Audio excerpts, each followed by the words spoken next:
Hello everyone, and welcome back to Let's Play Skyrim. Last time we did the quest, the Golden Claw, and cleared out Bleak Falls Barrow. There's no putting it off anymore, it's time to head over to Whiterun. There's a lot to do in and around Whiterun, however, and I think for this video, my only target will be to clear out the first place we come to, which is Honningbrew Meadery. I'm gonna put off crafting until I hit what I'm calling the suburbs, all the farms and stables in the Meadery outside of Whiterun. So I'll do a crafting session when all that's done, and then another one at the end of Whiterun proper, the actual city cell. But the videos will probably be divided up by individual places, so let's set off down the road, and my goal is to do Honningbrew Meadery, what I'm able to do. I'll talk more about it when I get there.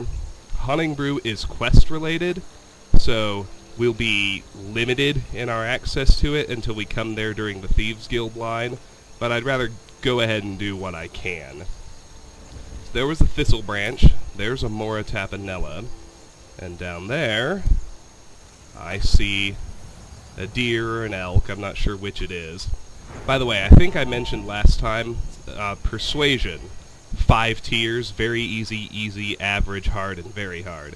Very easy, anybody can do. They have a requirement programmed in of 10, and everybody has at least 15 speech. Then the easy ones require 25, average require 50, hard require 75, and very hard require 100. There's only one very hard check in the game, so once you get speech to... So the big speech milestones are every 25, and they actually are milestones. That means you can pass persuade checks you would otherwise fail. Past that, there's a thistle branch. I don't want to spook that deer, so I need to be careful and track where it is and not get too close. Thistle branch down here to the right, and another one up and to my left.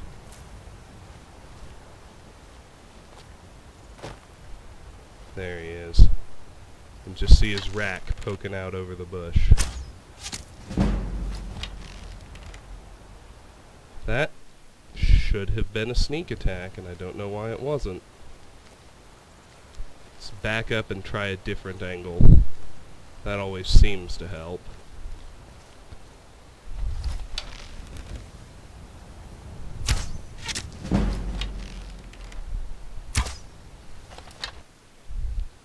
Also didn't work. There. I shoot him in the butt, maybe that'll work.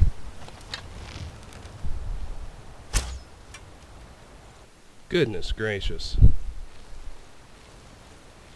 One more time.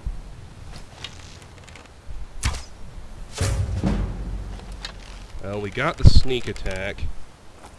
I'm looking for one-shot kills here, so let's put on some stronger arrows, see if that can get the job done. Orcish bow, steel arrows, sneak attack, there he goes. Good, that's what I was after. Archery raised to 16, always good.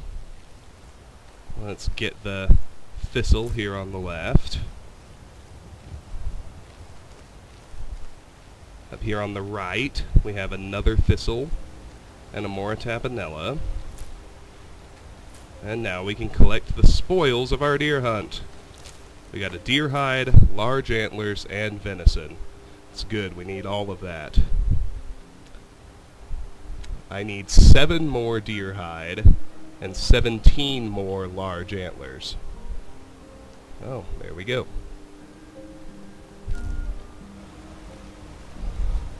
Now, I haven't been checking the river like I probably should. I've seen nothing swimming in it, no fish, no dragonflies over the surface. Oh, I found a clay deposit and a thistle branch over on this side.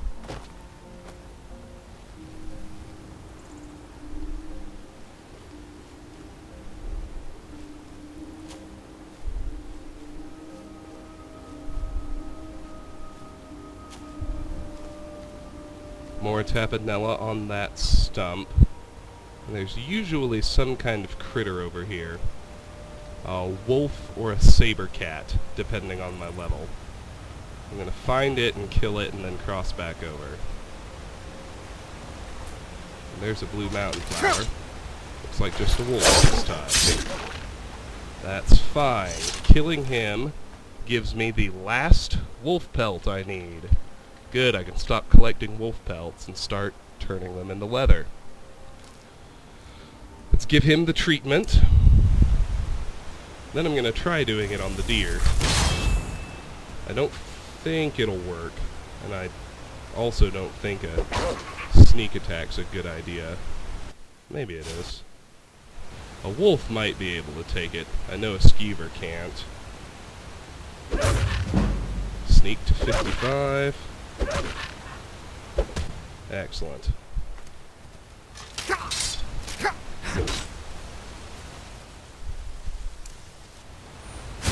Alright, now let's back up a little bit just so the current doesn't take us over before we're ready.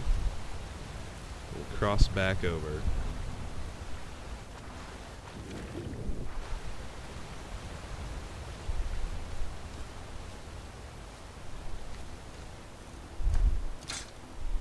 Let's just see if we can get anything out of the deer.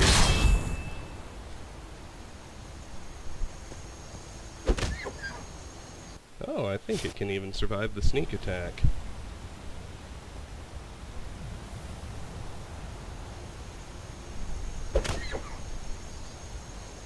If it ever lets me get the sneak attack.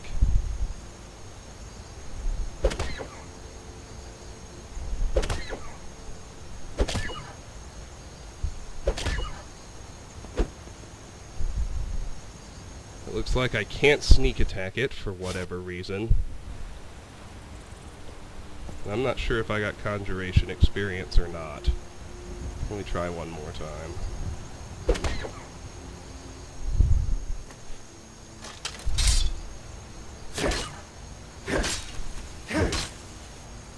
Well, I think what I said earlier is true. It only works if they turn hostile.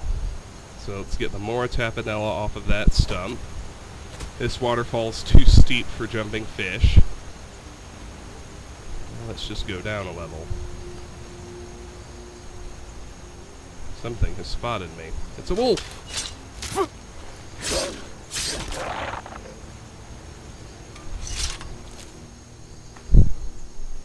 Amethyst.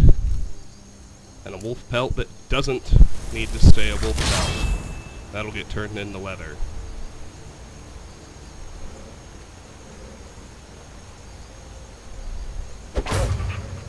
Naturally, wolf gets the treatment. They always do.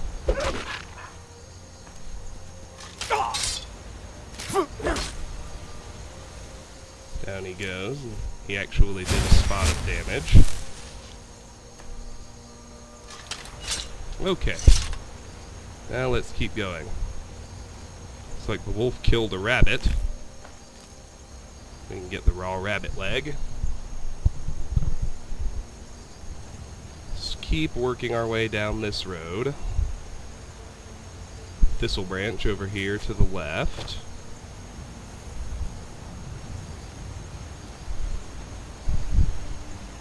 Down at this bend we find a blue mountain flower and a purple mountain flower. Here's another level. There are typically only salmon swimming in this pool. And not the kind that give roe, you know, that's only jumping fish. And I'll catch the salmon anyway, just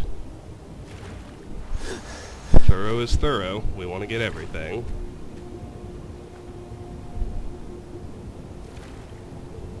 A few more back here, where the first waterfall is coming in. Okay. Now there's typically a critter out on the far side over here. Let's go see what that ends up being.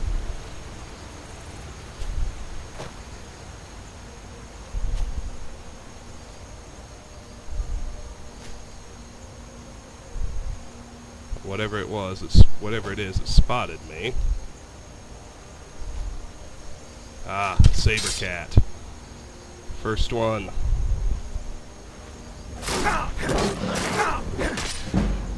Two-handed to 49.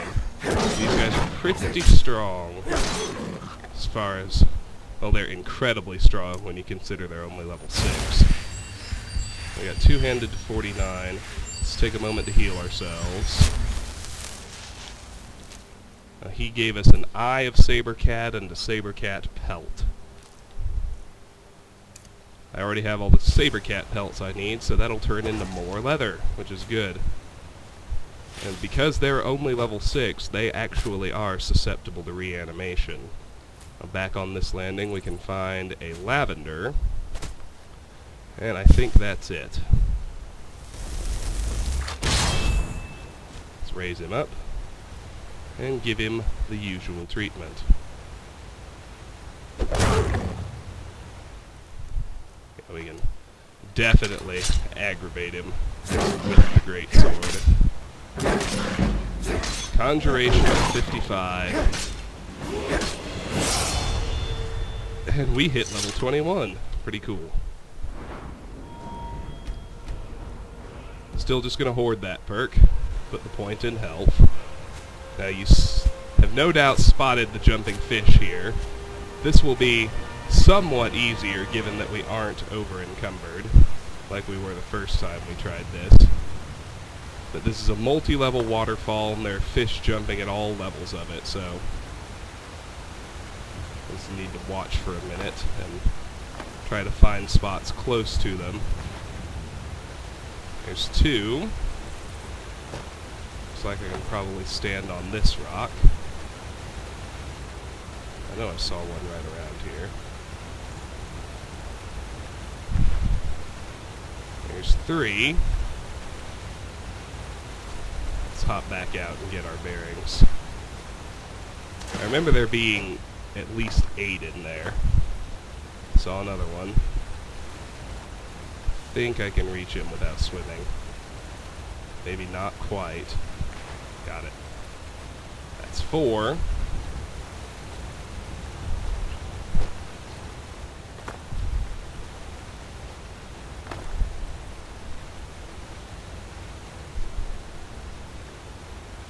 There's one down there.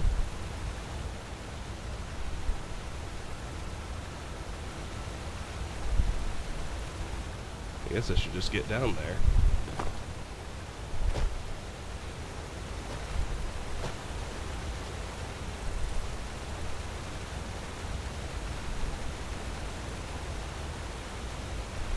See farther up.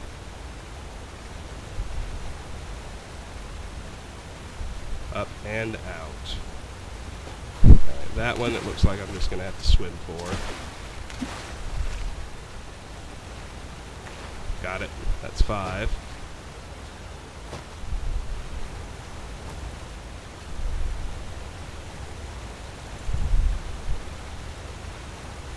Okay. Well, it's easier to see from the bottom.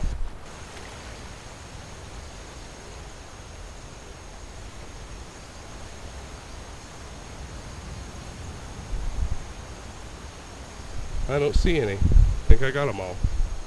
Cool.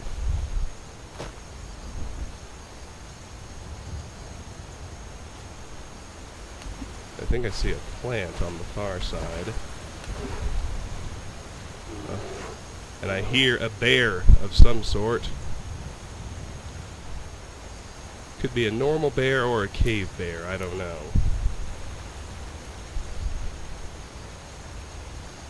Got 2 thistle branches.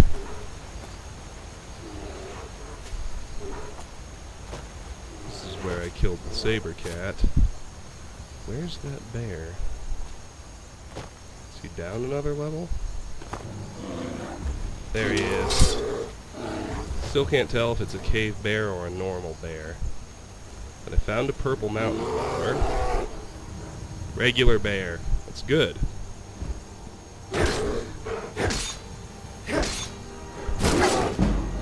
Heavy armor to 28. Welcome.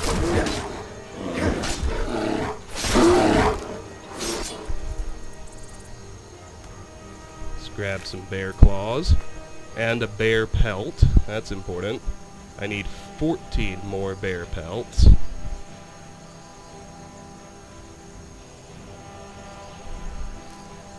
Let's heal up.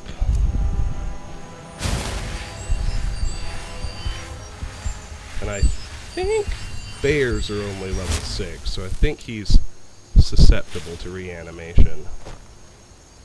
I'm not certain, but I think so. Let's survey the rest of this area.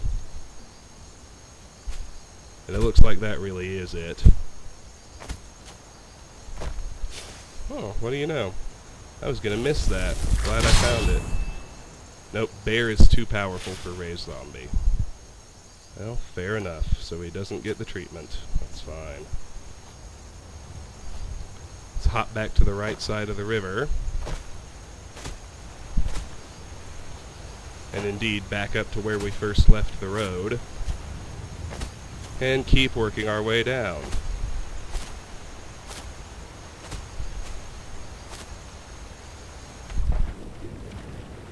Now that we've covered the waterfall thoroughly, and the land on the non-road side of the river. Is this where I left off? Yes.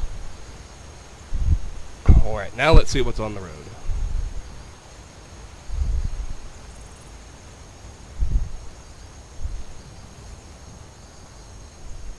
Coming up on some random encounter sites here, but there's a blue mountain flower and a purple mountain flower on the left.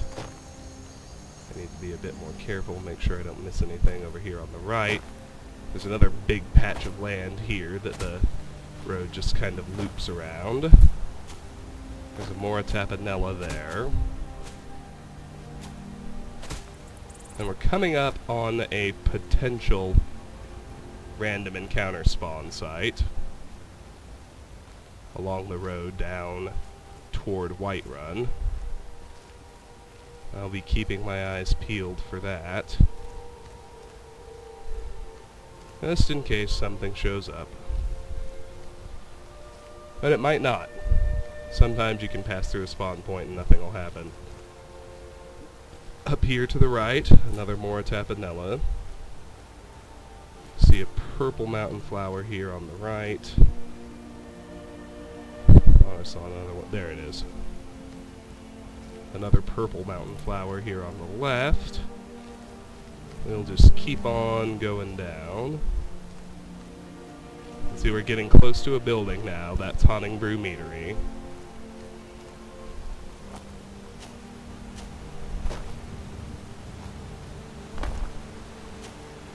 A little pool here. A pause, if you will. Something saw us. Let's see if there's anything in this pool. It's like, no.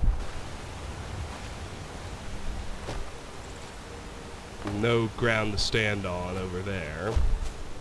I guess I'll just go back to the road. Where did I leave it to start with?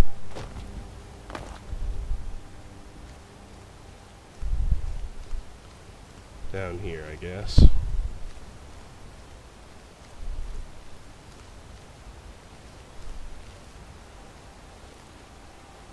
Something sees me, and I don't see it. I don't like that. On the left here, a red mountain flower, a lavender. A little farther up on the right, 2 red mountain flowers, and on the left, another lavender. Down the hill a little ways, spotted another lavender, so let's go grab it. And jog back up to the road. There's another little pool over here. There it is, it's a mud crab. Come here, douche. Mud crab legs and a mud crab chitin. With that, I need 14 more mud crab chitin. I think he's too weak for me to do anything with reanimating. Yeah, he can only take 2 punches. That's okay. Now let's before we go back to the road again. Well, let me grab these 2 mountain flowers. Then let's see about that level. Anything in this pool? Nope. Just one lone salmon. Now here's another level of the waterfall. Still nothing there. And we've already explored the land over there, so let's just keep going down the road. Here's another red mountain flower up here on the left. Here is another pool with a clay deposit. Nothing over there but rocks. Something else has spotted me. It's another mud crab. A bigger and stronger one at that. Oh.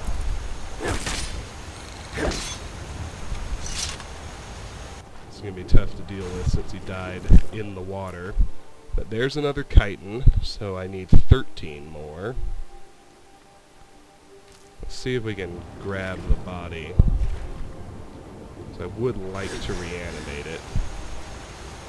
It's not going to happen. It died in the water. That's okay. Let's get the salmon that are also in this pool. I counted 4. Ah, there they are. I knew there were more jumping fish. They're over here. Let's get them. Starting here. I saw one right here. There it is. Looks like I can just stand here. That's fantastic. Got 2 that way. See, at least 2. 3 more, maybe 3 more. They're just out in the center, so I'm gonna have to do the jumping attempts to catch. Flailing about, chaotic. There's just not really anything else to do. So it would be good to get a better bearing on exactly where they go. One goes right in the seam. Got him. There are 2 others over here.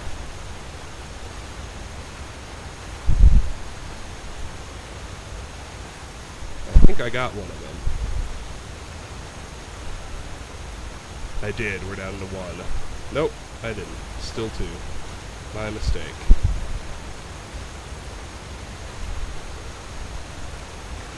Got one.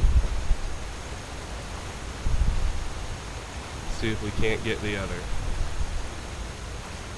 Had it in my sights, just missed the timing.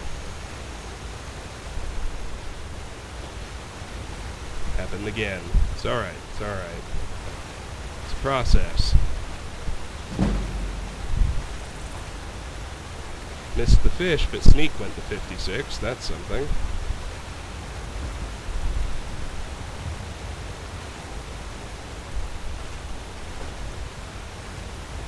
Come on, just catch it, dude. Got it. Okay, good.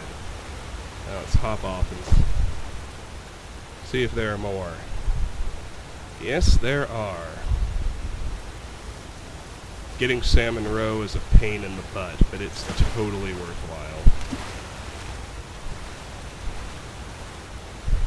And even with my skill barely in 40s, with salmon roe and the right other ingredients, you can make potions worth 5,000 or 6,000 gold. That's no cheating, you know. No resto loop, nothing like that. Come on. Come on. Come on, come on, come on, come on, come on. Catch it. Haven't even had the little shit in my sights yet. Let's go for one of these easier ones. I see 2 over here. One I could catch just standing on the rock.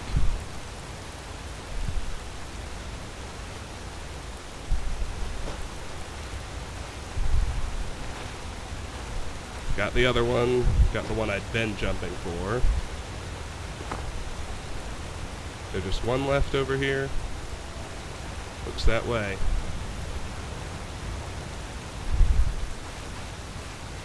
Well, I thought I could just get him as I was running, but he moved shockingly fast. Well, I did, not him. I kind of raced past him. It looks like I can actually get him if I'm just pointed the right way here at the bottom. That's what I'm going to try for. Got it. Is that all? I hope so. I kind of hate doing this.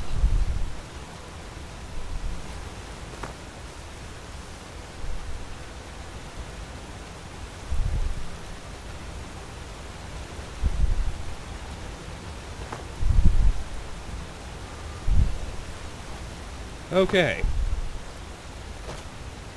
Let's go back up to where we left the road, which was right by the clay deposit.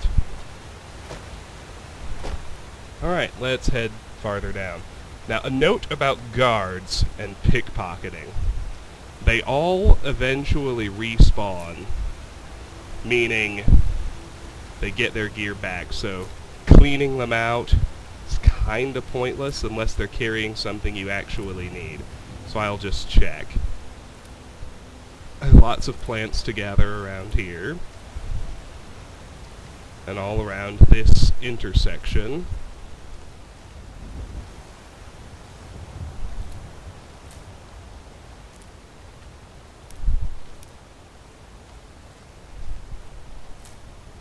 Stop there for now. There's other stuff to get. Just truly a ton of stuff around that intersection. There I got a monarch butterfly. And more jumping fish. There at the last level of the waterfall. There's another monarch butterfly. And another one. All regular butterfly wings. Let's go after the stupid fish.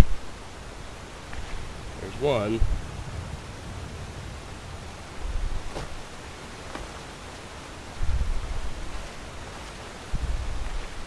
Two. Three. Is that all of them? Probably at least one more.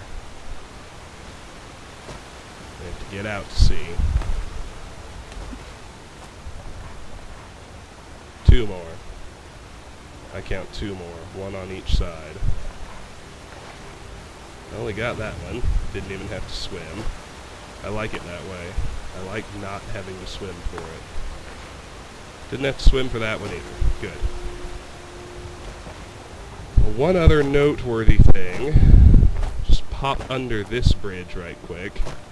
Don't cross it necessarily. Oh, guess I'll have to go through on this side.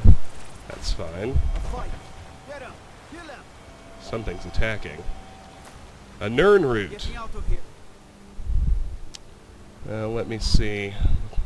Before I go see what's attacking me, I need 18 more Nernroot.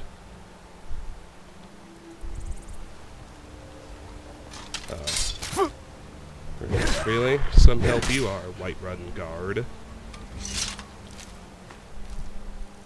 Got a wolf here. Anyway, as I was saying about guards, I'll check them, and I'll probably take arrows, and sometimes they carry amulets of the divines, which I definitely want, but that'll be about it. Just a wolf. But let's talk to guards. Let's hear some one-liners. Heard they're reforming the Dawn Guard. Vampire hunt. The only thing he has that I want is gold and gold and steel arrows. Near Riften. There's the gold. Consider There are joining the up arrows. myself. They say Helgen got hit by a dragon. One of those horrors comes here. We'll be ready. Brigands I can handle. But this talk of dragons, world gone mad, I say. Circle stones to the southwest.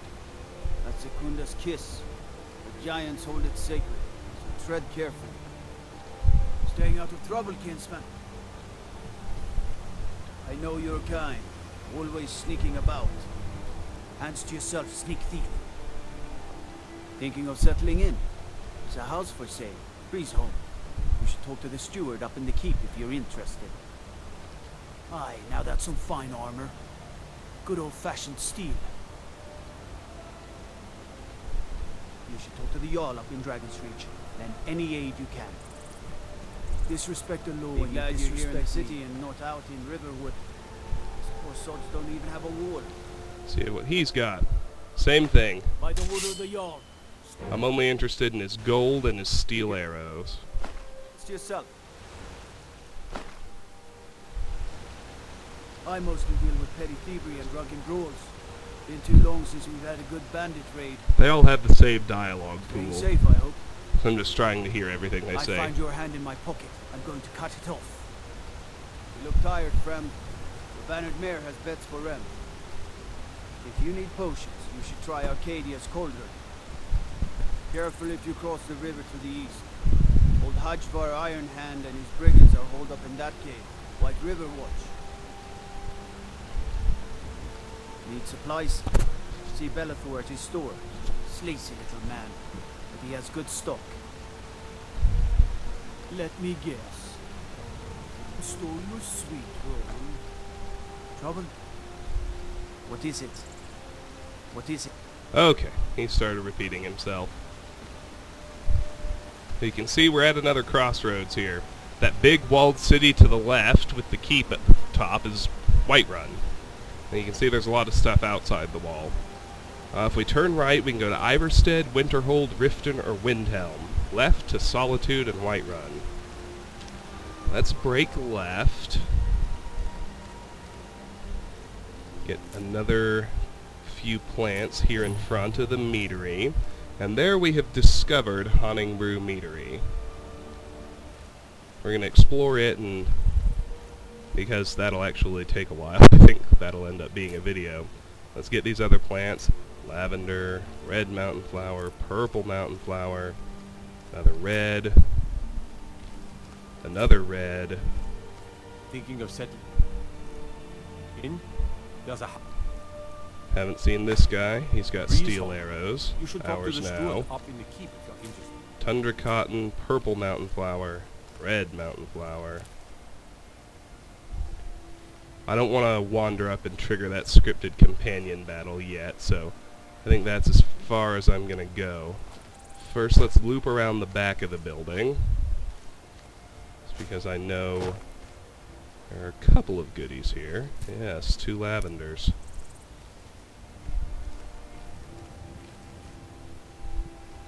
Alright, Honningbrew Meadery. As I said, we can't fully explore it yet. It's part of the Thieves Guild quest line, but I'm going to go ahead and get everything I can out of it now. Another lavender here in the inlet, along with a two blue mountain flowers. Most useful kind. Here's a red I almost missed, right by the sign. Now let's try the other building. Honningbrew Meadery. The door does lock at night, and it has 3 inhabitants. Eimar, Malus Macius, and Sabjorn. So we'll talk to all 3 of them, pick all of their pockets, and they never become friendly, so we'll go ahead and steal everything that's not nailed down. Here we have 7 Honningbrew meads. You can get a lot out of these barrels. The boilery requires a key. We can't get in there till we're here on the quest. There's just no way to get the key otherwise, unless we cheat. Which would be silly. We'll be here eventually anyway. Okay. Oh yeah, one last thing before I go inside. Over here, there's an iron ore vein. Let's make sure we get that.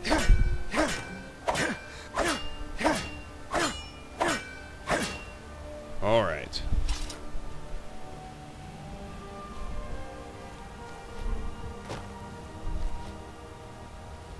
I'm just making a mental note that I need to come back at night so I can pick the lock. For the moment, let's just go inside. Always one honey nut Welcome. treat randomly on the I'm the owner floor. and proprietor of Honningbrew Meadery. Get somewhere where we're hidden. Probably behind the homes here. I saw something else rolling around on the floor too. A pot. Alright, first things first. Sabjorn. Nothing to pickpocket, so let's talk to him. Honningbrew uses only the finest natural honey, not that sludge you'll find at Golden Glow Estate. We may be small, but what we lack in size we make up for in quality. Now if you'll excuse me, Blackbriar mead is just fine, if you need something to wash the dirt off a riding horse's hooves. Yes? Okay, that's all he has to Alright. say. Well, let's start with this shelf behind him. Up top, we've got a jug and a bowl. 3 wooden bowls, sweet rolls, 3 plates, 3 goblets, 4 meads. Sorry, 5 meads, 6 tankards, 2 cast iron pots. Let's go to this end of the bar. Tankard, mead, tankard, sweet roll, mead, tankard, tankard, tankard, tankard. Mead, mead, mead, mead, mead, mead, mead, mead, mead. Goblet, goblet, tankard, plate, mead, goblet, mead, mead, mead, tankard, mead. Mead, mead, tankard, tankard, tankard, tankard, tankard. Tankard, mead, tankard, mead, mead, mead. Bar is clear. Let's do these shelves. How's my carry weight? Oh, he's on the move. He sometimes likes to sit at the bar, so while he's doing that, I'd better go to Welcome. greener pastures. I'm the owner and proprietor of Honningbrew Meadery. Got some barrels over here.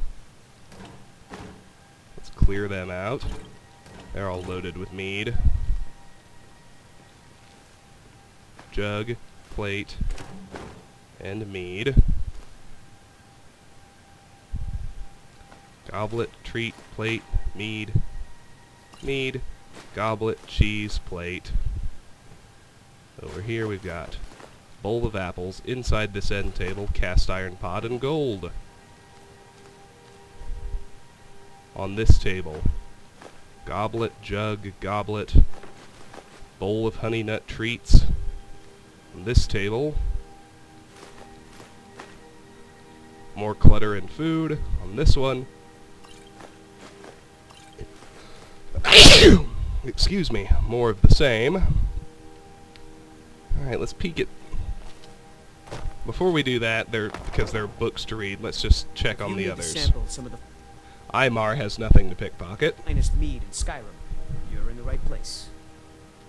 If you're looking to purchase any mead, speak to the owner, Sabjorn. Well, we're a small meadery, but growing quickly. Sabjorn's only been running this place for a short time now, and look at it. Malice is teaching me everything he knows about brewing. Hopefully, I can take over his position someday. What can I do for you? Here's Malice over here. Nothing to pickpocket. You need something to do, or you just enjoy slowing down the hard-working folk? If you want to buy something, go find Sabjorn. Otherwise, piss off. To tell you the truth, Sabjorn isn't much of an owner. Slave driver, sure. I've never met someone like him that revels so much in others' misery. I'm all... What can I do for you? Alright, that's it. Well, let's go back to clearing out this room. I'm the owner and proprietor of Honningbrew Meadery. Broom. Got the cast iron pot off the top of that shelf. Got plates, mead, tankards, goblet, bowl, wooden bowl. That just leaves this shelf. A lot of stuff to read, a lot of new books. First, to get those plates. Let's get started. The Third Era Timeline. Third Era, an abbreviated timeline. And that's not supposed to be there. It's, for some reason, some text from other books, the last year of the First Era, but it's supposed to say Third Era, an abbreviated timeline by Jaspis Ignatius. It has been said that citizens of the Empire who make the same mistakes as their forebears deserve to suffer the same fate, and while this may be true, It's hard to deny that the Empire's history is so long and our forebears have made so many mistakes, it's sometimes hard to keep track. This work is meant to serve as a concise compilation of the Empire's most recent events in this, our current age, what we refer to as the Third Era. It is a period of time that has as yet comprised less than 500 years, but it should at least serve as a starting point for those who wish to study our Empire's vast and varied history, and maybe, just maybe, prevent the repeat of a previous disaster. It is also worth knowing that when viewed in such a succinct structure, one truly gets a sense of just how often our great empire has changed leadership. Indeed, it can be argued that much of the empire's history in these past 5 centuries is the changing rule of that very empire itself. First century, Third Era 0, beginning of Third Era when all province and Tamriel are unified. Third Era 38, death of Emperor Tiber Septim and crowning of Emperor Pelagius. Third Era 41, assassination of Emperor Pelagius and crowning of Empress Kintyra. Third Era 48, death of Empress Kintyra and crowning of Emperor Uriel I. Third Era 64, death of Emperor Uriel I and crowning of Emperor Uriel II. Third Era 82, death of Emperor Uriel II and crowning of Emperor Pelagius II. Third Era 99, death of Emperor Pelagius II dies, and crowning of Emperor Antiochus. Second century. Third Era 110, War of the Isle. Third Era 111, Knights of the Nine founded by Sir Aemiel Lannis. Third Era 114, reported death of Empress Kintyra II. Third Era 119, birth of Pelagius III. Third Era 121, Uriel III proclaimed emperor. Third Era 121, War of the Red Diamond. Third Era 123, 23 Frostfall, actual death of Empress Kintyra II, in captivity in secret. Third Era 127, death of Emperor Uriel III and crowning of Emperor Sepphoris I. Third Era 137, death of Potema, the Queen of Solitude. Third Era 140, death of Emperor Sepphoris I and crowning of Emperor Magnus. Third Era 145, death of Emperor Magnus and crowning of Emperor Pelagius III. Third Era 153, death of Emperor Pelagius III. Third Era 153, Cataria takes throne from husband Pelagius, becoming empress. Third century. Third Era 200, death of Empress Cataria and crowning of Emperor Cassander. Third Era 202, death of Emperor Cassander and crowning of Emperor Uriel IV. Third Era 247, death of Emperor Uriel IV and crowning of Emperor Sepphoris II. Third Era 249, invasion of the Empire by the Lich, Cameron Usurper. Third Era 253, Cameron Usurper controls the Dwynnen region with Nightmare Host. Third Era 267, defeat of Cameron Usurper, defeated. Third Era 268, crowning of Emperor Uriel V. Third Era 271 to Third Era 284, various conquests of Emperor Uriel the Septim, and that's also supposed to say the fifth. Third Era 288, invasion of Akavir by the forces of Emperor Uriel the Septim, and again should say the fifth. Third Era 290, death of Emperor Uriel V and crowning of Emperor Uriel VI. Fourth century. Third Era 307, Uriel VI gained full power as emperor. Third Era 320, death of Uriel VI and crowning of Empress Morihatha. Third Era 331, publication of the second edition of a pocket guide to the Empire. Third Era 339, assassination of Empress Morihatha and crowning of Emperor Pelagius IV. Third Era 389, Jagar Tharn betrays Emperor Uriel Septim VII. Third Era 396, regional wars throughout Tamriel. Third Era 396, the Arnesian War. Third Era 399, defeat of Jagar Tharn. Noteworthy, that's also Elder Scrolls 1 Arena, the defeat of Jagar Tharn. Third Era 399, the founding of Orsinium. 5th century. Third Era 403, assassination of Lysandus, the king of Daggerfall. Third Era 414, Vardenfell territory opened for settlement. Third era 417, the Warp in the West occurs. That's the end of Elder Scrolls II, Daggerfall, Warp in the West. Third era 421, Greywind founds the Crimson Scars. Here's Elder Scrolls III. Third era 427, beginning of the Blight Curse in Vardenfell and arrival of the Nerevarine. Third era 427, the Blood Moon prophecy comes to pass on the Isle of Solstheim. Third era 432, publication of the third edition of a pocket guide to the Empire. Third era 433, and this one's obvious, this is Oblivion, assassination of Emperor Uriel Septim VII. Third era 433, the Oblivion Crisis. Third era 433, the Knights of the Nine are reformed. Cool. Here's a long but interesting book, these five. The Real Baron Zaya, Volume 4, by Anonymous. Everything I have ever loved I have lost, Baron Zaya thought despondently, looking at the mounted knights behind and ahead, her tirewomen near her in a carriage. Yet I have gained a measure of wealth and power, and the promise of more to come. Dearly have I bought it. Now I do understand better Tiber Septim's love of it, if he has often paid such prices. For surely worth is measured by the price we pay. By her wish she rode on a shiny roan mare, clad as a warrior in resplendent chainmail of dark elven make. As the days slowly slipped by and her train rode the winding road eastward into the setting sun, around her gradually rose the steep-sided mountain slopes of Morrowind. The air was thin, and a chill late autumn wind blew constantly, but it was also rich with the sweet spicy smell of the late-blooming black rose, which was native to Morrowind and grew in every shadowy nook and crevice of its highlands, finding nourishment even in the stoniest banks and ridges. In small villages and towns, ragged dark elven folk gathered along the road to cry her name or simply gape. Most of her knightly escort were Redguards, with a few high elves, Nords, and Bretons. As they wove their way into the heart of Morrowind, they grew increasingly uncomfortable and clung together in protective clusters. Even the elven knights seemed wary. But Baron Zaya felt at home, at last. She felt the welcome extended to her by the land, her land. Symmachus met her at the Mournhold border with an escort of knights, about half of whom were dark elven, in imperial battle dress, she noted. There was a grand parade of entry into the city and speeches of welcome from stately dignitaries.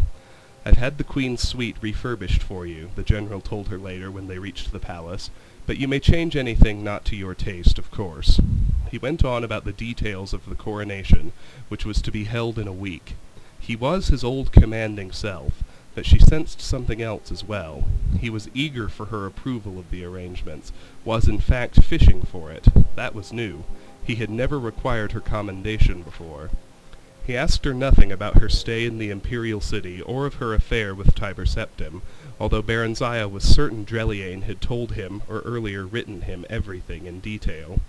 The ceremony itself, like so much else, was a mixture of old and new, parts of it from the ancient dark elven tradition of Mournhold, the others dictated by imperial decree.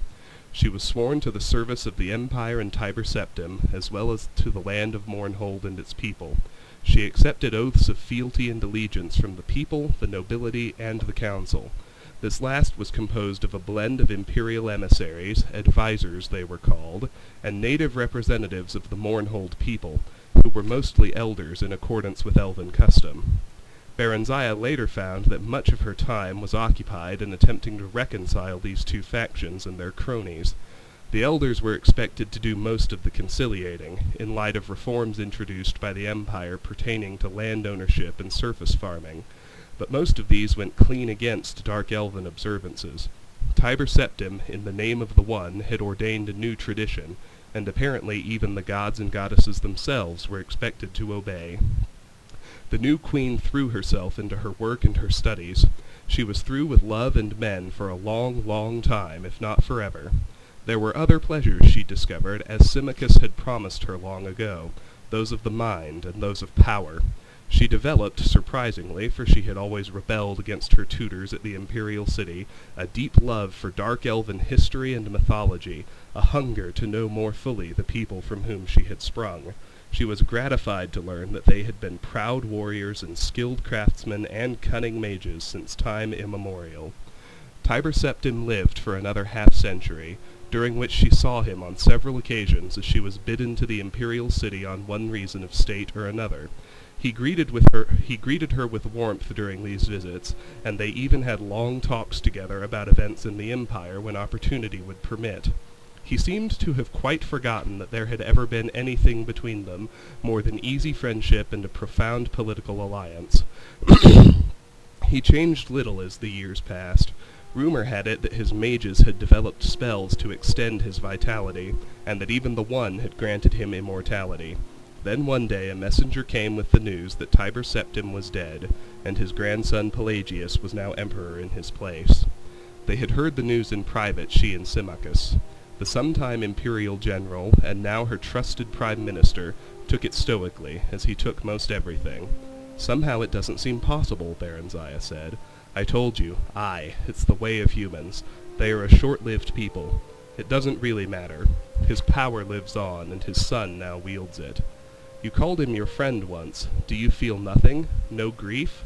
He shrugged. "There was a time when you called him somewhat more. What do you feel, Baronziah?" They had long ago ceased to address each other in private by their formal titles. "Emptiness, loneliness," she said. Then she too shrugged. "But that's not new." I know," he said softly, taking her hand. "Baronziah." He turned her face up and kissed her. The act filled her with astonishment. She couldn't remember his ever touching her before. She'd never thought of him in that way, and yet, undeniably, an old familiar warmth spread through her. She'd forgotten how good it felt, that warmth.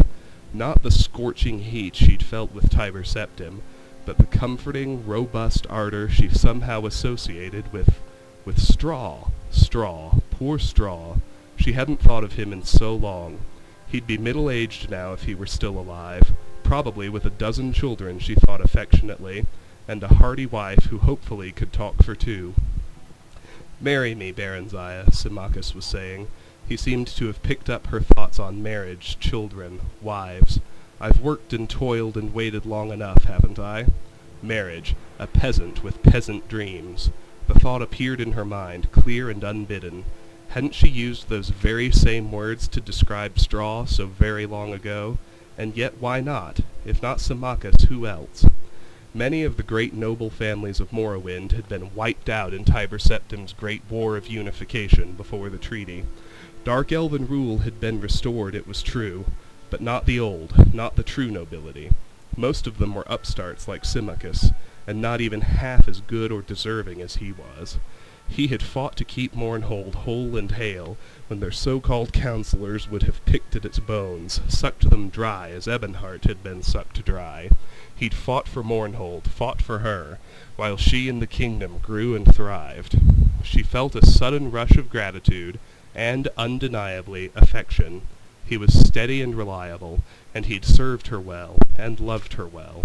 "Why not?" she said, smiling, and took his hand, and kissed him. The union was a good one, in its political as well as personal aspects.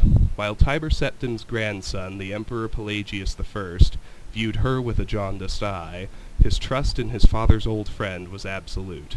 Symmachus, however, was still viewed with suspicion by Morrowind's stiff-necked folk, chary at his peasant ancestry and his close ties to the Empire.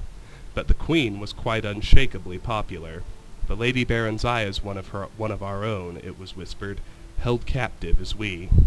Baronziah felt content. There was work and there was pleasure, and what more could one ask of life?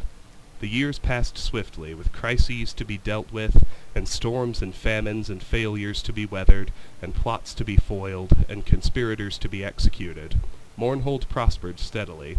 Her people were secure and fed, her mines and farms productive. All was well, save that the royal marriage had produced no children, no heirs. Elven children are slow to come and most demanding of their welcome, and noble children more so than others. Thus many decades had come to pass before they grew concerned. "The fault lies with me, Symmachus. I'm damaged goods," Baronziah said bitterly. "If you want to take another—" "I want no other," Symmachus said gently. "Nor do I know for certain that the fault is yours. Perhaps it is mine. Whichever. We will seek a cure. If there is damage, surely it may be repaired." How so, when we dare not trust anyone with the true story? Healers' oaths do not always hold. It won't matter if we change the time and circumstances a bit.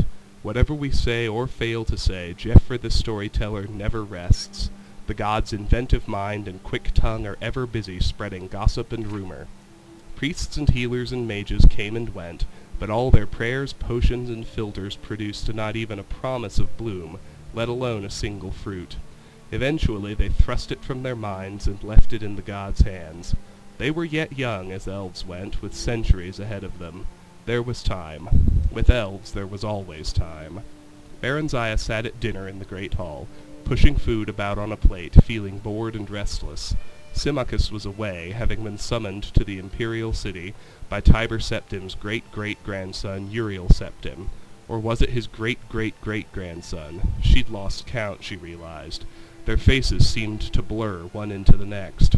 Perhaps she should have gone with him, but there'd been the delegation from Tyr on a tiresome matter that nevertheless required delicate handling. A bard was singing in an alcove off the hall, but Baranziah wasn't listening. Lately all the songs seemed the same to her, whether new or old. Then a turn of phrase caught her attention. He was singing of freedom, of adventure, of freeing Morrowind from its chains. How dare he? Baranziah sat up straight and turned to glare at him. Worse, she realized he was singing of some ancient and now immaterial war with the Skyrim Nords, praising the heroism of Kings Edward and Morelin and their brave companions. The tale was old enough, certainly, yet the song was new, and its meaning, Baranziah couldn't be sure. A bold fellow, this bard, but with a strong, passionate voice and a good ear for music. Rather handsome, too, in a raffish sort of way. He didn't look to be well off exactly, nor was he all that young. Certainly he couldn't be under a century of age. Why hadn't she heard him before, or at least heard of him? "Who is he?" she inquired of a lady-in-waiting. The woman shrugged and said, "Calls himself the Nightingale, milady. No one seems to know anything about him. Bid him speak with me when he has done." The man called the Nightingale came to her, thanked her for the honor of the Queen's audience and the fat purse she handed him. His manner wasn't bold at all, she decided, rather quiet and unassuming. He was quick enough with gossip about others, but she learned nothing about him.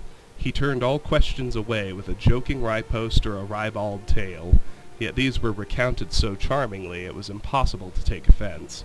My true name? Milady, I am no one. No, my parents named me No One, or was it Nobody? What matters it? It matters not. How may parents give name to that which they know not? Ah, I believe that was the name, Know Not. I have been the Nightingale for so long I do not remember, since, last month at the very least, or was it last week? All my memory goes into song and tale, you see, milady. I've none left for myself. I'm really quite dull. Where was I born? Why, nowhere. I plan to settle in Dunroman when I get there, but I'm in no hurry. I see. And will you marry at all, sure? Very perceptive of you, milady. Perhaps, although I find in haste quite charming too at whiles. Ah, you are fickle then. Like the wind, milady. I blow hither and yon, hot and cold as chance suits.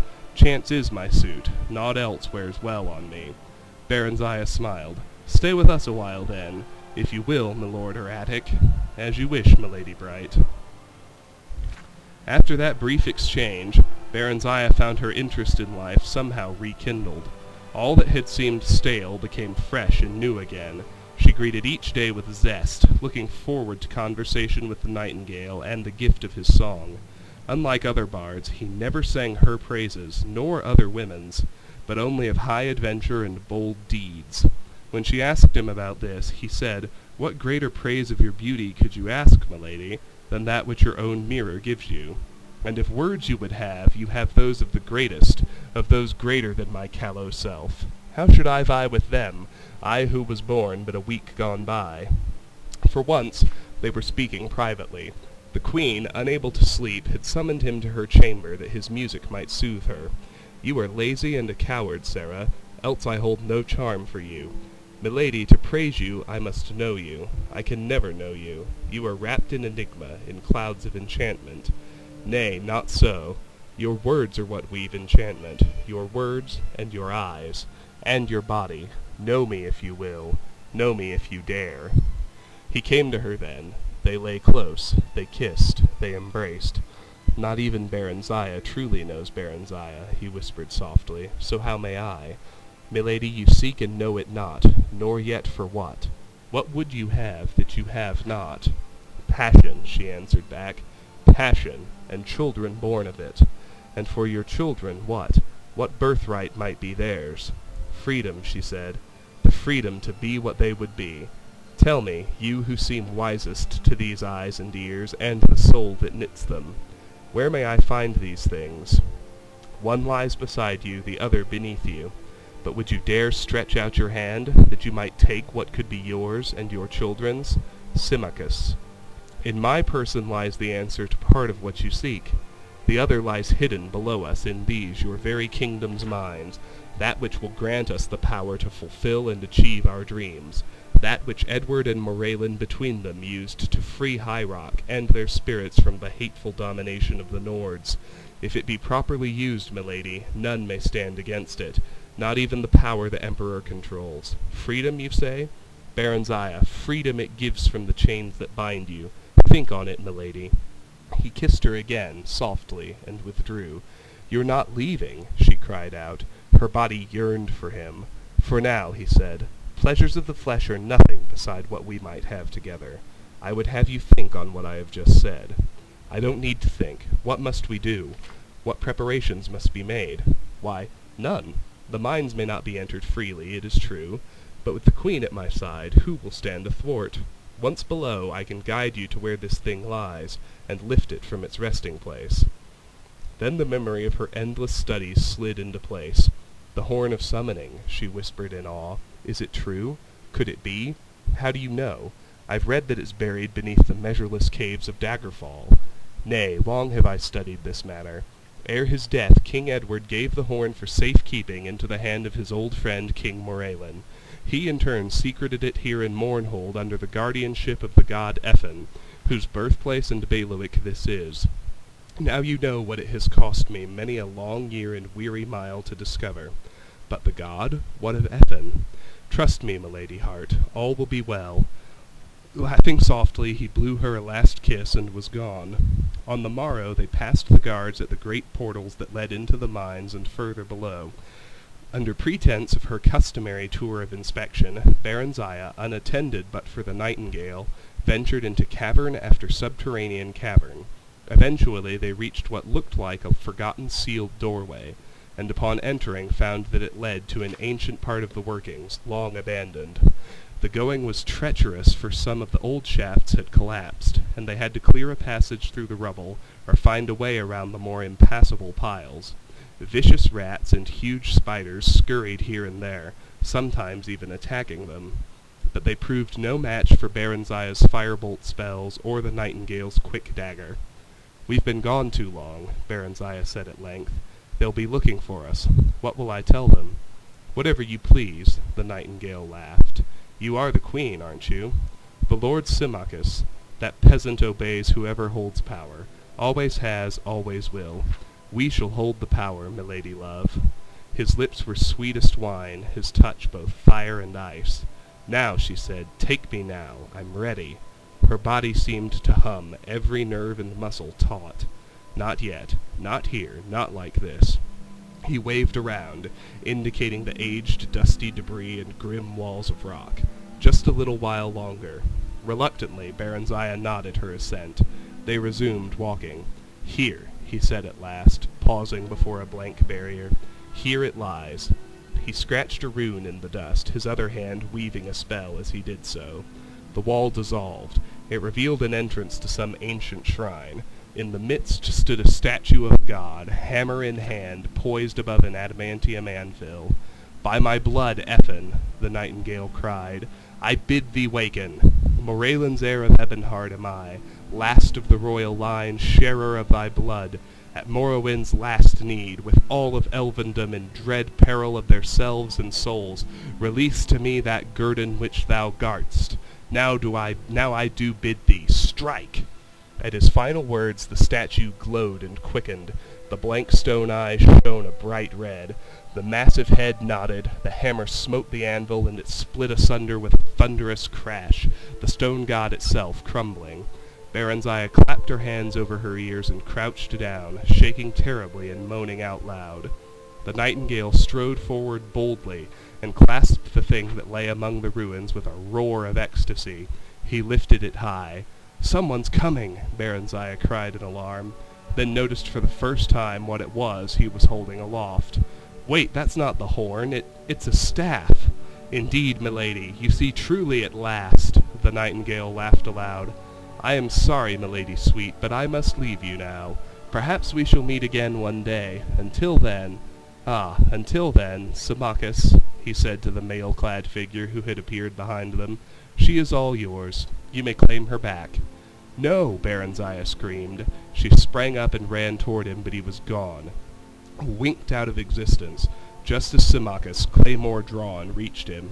His blade cleaved a single stroke through empty air. Then he stood still, as if taking the stone god's place. Baranziah said nothing, heard nothing, saw nothing, felt nothing.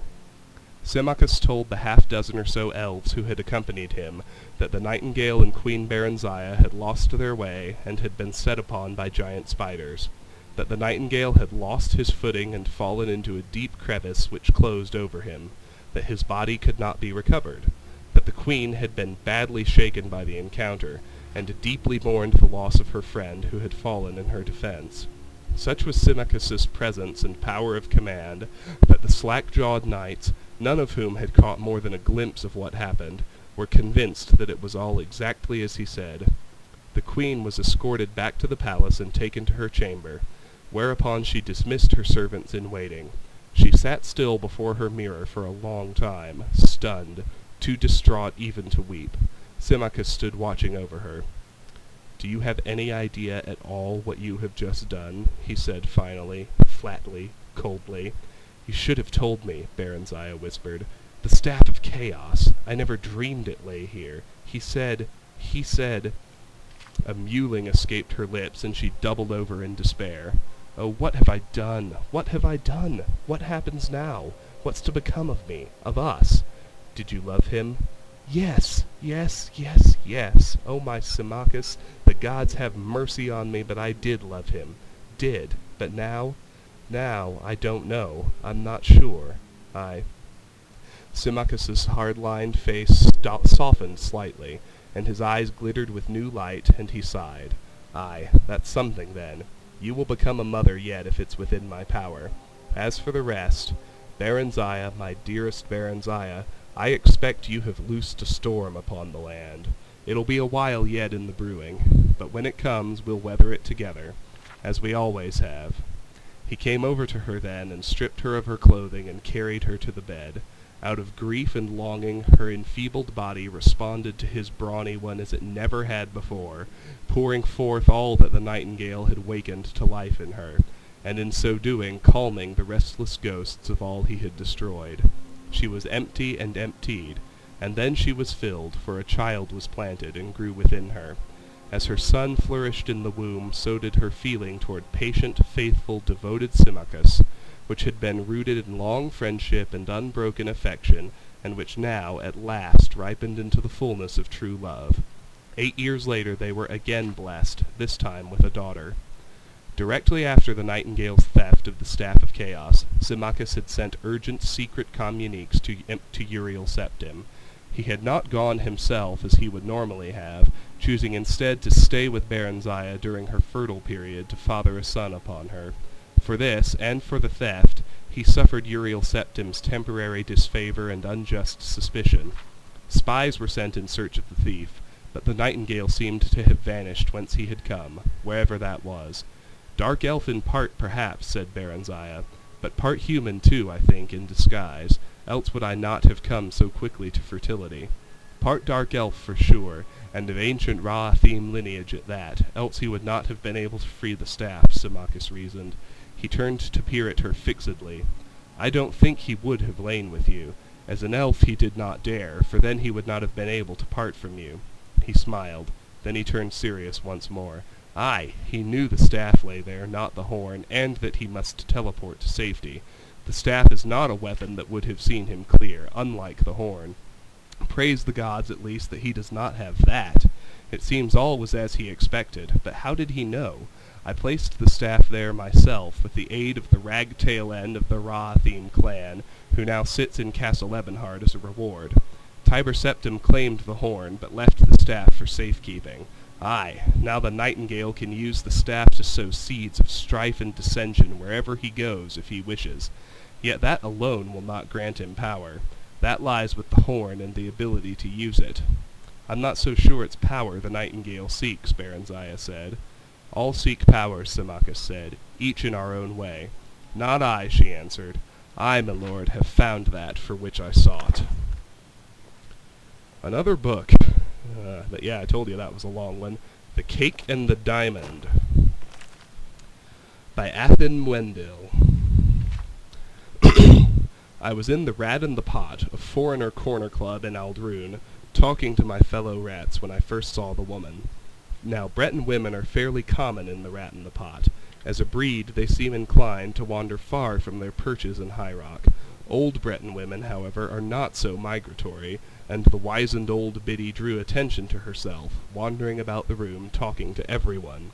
Nimloth and Odiad were at their usual places, drinking their usual stuff. Odiad was showing off a prize he had picked up in some illicit manner, a colossal diamond, large as a baby's hand and clear as spring water. I was admiring it when I heard the creaking of old bones behind me. "Good day to you, friends," said the old woman. "My name is Abel Credit, and I am in need of financial assistance to facilitate my transportation to Aldredania." "You'll want to see the temple for charity," said Nimloth curtly. "I am not looking for charity," said Abel. "I'm looking to barter services." "Don't make me sick, old woman," laughed Odiad. "Did you say your name was Abel Credit?" I asked. "Are you related to Abel Credit, the High Rock alchemist?" "Closely related," she said with a cackle. "We are the same person. Perhaps I could prepare you a potion in exchange for gold. I noticed that you have in your possession a very fine diamond. The magical qualities of diamonds are boundless." "Sorry, old woman, I ain't giving it up for magic. It was trouble enough stealing this one," said Odiad. "I've got a fence who will trade it for gold." "But your fence will demand a certain percentage, will he not? What if I could give you a potion of invisibility in exchange? In return for that diamond, you could have the means to steal many more. A very fair exchange of services, I would say." "It would be, but I have no gold to give you," said Odiad. "I'll take what remains of the diamond after I've made the potion," said Abel. "If you took it to the Mages Guild, you'd have to supply all the other ingredients and pay for it as well. But I learned my craft in the wild, where no potion makers existed to dissolve diamonds into dust. When you must do it all by hand, by simple skill, you are blessed with remnants those fool potion makers at the guild simply swallow up." "That sounds all very nice," said Nimloth, "but how do we know your potion is going to work? If you make one potion, take the rest of Odiad's diamond, and leave, we won't know until you've gone whether the potion works or not." "Ah, trust is so rare these days," sighed Abel. "I suppose I could make 2 potions for you, and there'd still be a little bit of the diamond left for me. Not a lot, but perhaps enough to get me to Aldredania. Then you could try the first potion right here and now and see if you're satisfied or not." "But," I interjected, "you could make one potion that works and one that doesn't and take more of the diamond. She could even give you a slow-acting poison, and by the time she got to Aldredania, you'd be dead. Bleedin' Kinnereth, you Dunmer are suspicious. I will hardly have any diamond left, but I could make 2 potions of 2 doses each, so you can satisfy yourself that the potion works and has no negative effects. If you still don't trust me, come along with me to my table and witness my craft if you'd like." So it was decided that I would accompany Abel back to her table, where she had all her traveling bags full of herbs and minerals, to make certain that she was not making 2 different potions. It took nearly an hour of preparation, but she kindly allowed me to finish her half-filled flagon of wine while I watched her work. Splintering the diamond and powdering the pieces required the bulk of the time. Over and over again she waved her gnarled hands over the gem, intoning ancient enchantments, breaking the facets of the stone into smaller and smaller pieces. Separately she made pastes of minced bittergreen, crushed red bulbs of Delarco spay, and driblets of Siciliani oil. I finished the wine. "Old woman," I finally said with a sigh, How much longer is this going to take? I'm getting tired of watching you work." "The Mages Guild has fooled the populace into thinking alchemy is a science," she said. "But if you're tired, rest your eyes." My eyes closed, seemingly of their own volition, but there had been something in that wine, something that made me do what she asked. "I think I'll make up the potion as cakes. It's much more potent that way. Now tell me, young man, what will your friends do once I give them the potion?" "Mug you in the street afterward to retrieve the rest of the diamond," I said simply. I didn't want to tell the truth, but there it was. I thought so, but I wanted to be certain. "You may open your eyes now." I opened my eyes. Abel had made a small presentation on a wooden platter, 2 small cakes and a silver cutting knife. "Pick up the cakes and bring them to the table," said Abel, "and don't say anything except to agree with whatever I say." I did as I was told. It was a curious sensation. I didn't really mind being her puppet. Of course, in retrospect, I resent it, but it seemed perfectly natural at the time to obey without question. Abel handed the cakes to Odiad, and I dutifully verified that both cakes were made in the same way. She suggested that he cut one of the cakes in half, and she would take one piece and he'd take the other, just so he would know that they worked and weren't poisoned. Odiad thought it was a good idea, and used Abel's knife to cut the cake. Abel took the piece on the left and popped into her mouth. Odiad took the piece on the right and swallowed it more cautiously. Abel and all the bags she was carrying vanished from sight almost instantly. Nothing happened to Odiad. "Why did it work for the witch and not for me?" cried Odiad. "Because the diamond dust was only on the left-hand side of the blade," said the old alchemist through me. I felt her control lessening as the distance grew, and she hurried invisibly down the dark Aldroom street away from the rat and the pot. We never found Abel Credit or the diamond. Whether she completed her pilgrimage to Aldredania is anyone's guess. The cakes had no effect, except to give Odiad a bad case of droops that lasted for nearly a week. Next shelf down. The First Hold Revolt by Mavius C. Or C.A. or G.A. I don't know, it's one of those. "You told me that if her brother won, she would be sister to the King of Wayrest, and Riemann would want to keep her for the alliance. But her brother Helseth lost, and has fled with his mother back to Morrowind, and still Riemann has not left her to marry me." Lady Gialine took a long, slow drag of the hookah and blew out dragon's breath, so the scent of blossoms perfumed her gilded chamber. "You make a very poor adviser, Cale. I might have spent my time romancing the King of Cloudrest or Alinor instead of the wretched royal husband of Queen Morgaya." Cale knew better than to hurt his lady's vanity by the mere suggestion that the King of Firsthold might have come to love his Dunmer queen. Excuse me. Instead, he gave her a few minutes to pause and look from her balcony out over the high cliff palaces of the ancient capital. The moons shone like crystal on the deep sapphire waters of the Abetian Sea. It was ever springtide here, and he could well understand why she would prefer a throne in this land than in Cloudrest or Alinor. Finally he spoke. "The people are with you, my lady. They do not relish the idea of Riemann's dark elf heirs ruling the kingdom when he is gone." "I wonder," she said calmly, "I wonder if as the king would not give up his queen for want of alliances, whether she would give herself up out of fear.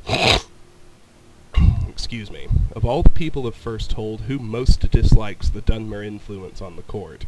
"Is this a trick question, my lady?" asked Cale. "The Trebite monks, of course. Their credo has ever been for pure Altmer bloodlines on Somerset, and among the royal families most of all. But, my lady, they make very weak allies." "I know," said Jeline, taking up her hookah again thoughtfully, a smile creeping across her face. "Morgaya has seen to it that they have no power. She would have exterminated them altogether had Riemann not stopped her for all the good they do for the country folk. What if they found themselves with a very powerful benefactress, one with intimate knowledge of the court of Firsthold, the chief concubine of the king, and all the gold to buy weapons with that her father, the King of Skywatch, could supply? "Well armed and with the support of the country people, they would be formidable," nodded Cale. "But as your adviser, I must warn you. If you make an active foe of Queen Morgaya, you must play to win. She has inherited much of her mother Queen Baronzia's intelligence and spirit of vengeance. She will not know I am her foe until it is too late, shrugged Jalin. Go to the Trebite monastery and bring me Friar Lilim. We must strategize our plan of attack. For 2 weeks, Riemann was advised about growing resentment in the countryside from peasants who called Morgaya the Black Queen, but it was nothing that he had not heard before. His attention was on the pirates on a small island off the coast called Caluis Lar. They had been more brazen as late, attacking royal barges in organized raids. To deliver a crushing blow, he ordered the greatest part of his militia to invade the island, an incursion he himself would lead. A few days after Riemann left the capital, the revolt of the Trebite monks exploded. The attacks were well coordinated and without warning. The chief of the guards did not wait to be announced, bursting into Morgaya's bedchamber ahead of a flurry of maidservants. "My queen," he said, "it is a revolution." By contrast, Jalin was not asleep when Kale came to deliver the news. She was seated by the window, smoking her hookah and looking at the fires far off in the hills. "Morgaya is with council," he explained. "I am certain they are telling her that the Trebite monks are behind the uprising, and that the revolution will be at the city gates by morning." "How large is the revolutionary army, in contrast to the remaining royal militia?" asked Jalin. "The odds are well in our favor," said Kale, "though not perhaps as much as we hoped. The country folk, it seems, like to complain about their queen, but stop short of insurrection. Primarily, the army is composed of the monks themselves, and a horde of mercenaries your father's gold bought. In a way of thinking, it is preferable this way. They are more professional and organized than a common mob. Really, they are a true army, complete with a horn section." "If that doesn't frighten the Black Queen into abdication, nothing will," smiled Jalin, rising from her chair. "The poor dear must be beside herself with worry. I must fly to her side and enjoy it." Jalin was disappointed when she saw Morgaya come out of the council chambers. Considering that she had been woken from a deep sleep with cries of revolution, and had spent the last several hours in consultation with her meager general force, she looked beautiful. There was a sparkle of proud defiance in her bright red eyes. "My queen," Jalin cried, forcing real tears, "I came as soon as I heard. Will we all be slaughtered?" "A distinct possibility," replied Morgaya simply. Jalin tried to read her, but the expressions of women, especially alien women, were a far greater challenge than those of Altmer men. "I hate myself for even thinking to propose this," said Jalin, "but since the cause of their fury is you, perhaps if you were to give up the throne they might disperse. Please understand, my queen, I am thinking only of the good of the kingdom and our own lives." "I understand the spirit of your suggestion," smiled Morgaya, "and I will take it under advisement. Believe me, I've thought of it myself, but I don't think it will come to that." "Have you a plan for defending us?" asked Jalin, contorting her features to an expression she knew bespoke girlish hope. "The king left us several dozen of his royal battle mages," said Morgaya. "I think the mob believes we have nothing but palace guards and a few soldiers to protect us. When they get to the gates and are greeted with a wave of fireballs, I find it highly likely that they will lose heart and retreat." "But isn't there some protection they could be using against such an assault?" asked Jalin in her best worried voice. "If they knew about it, naturally, there is, but an unruly mob is unlikely to have mages skilled in the arts of restoration, by which they could shield themselves from the spells, or mysticism, by which they could reflect the spells back on my battle mages. That would be the worst scenario, but even if they were well organized enough to have mystics in their ranks, and enough of them to reflect so many spells, it just isn't done. No battlefield commander would advise such a defense during a siege unless he knew precisely what he was going to be meeting. And then, of course, once the trap is sprung," Morgaya winked, "it's too late for a countering spell." "A most cunning solution, your highness," said Jalin, honestly impressed. Morgaya excused herself to meet with her battle mages, and Jalin gave her an embrace. Kale was waiting in the palace garden for his lady.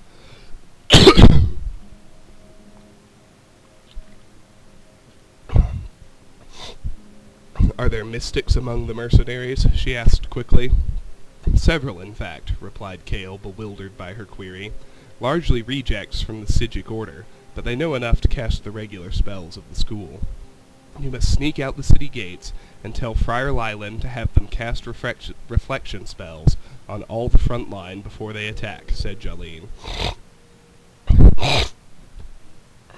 "That's most irregular battlefield strategy," frowned Kale.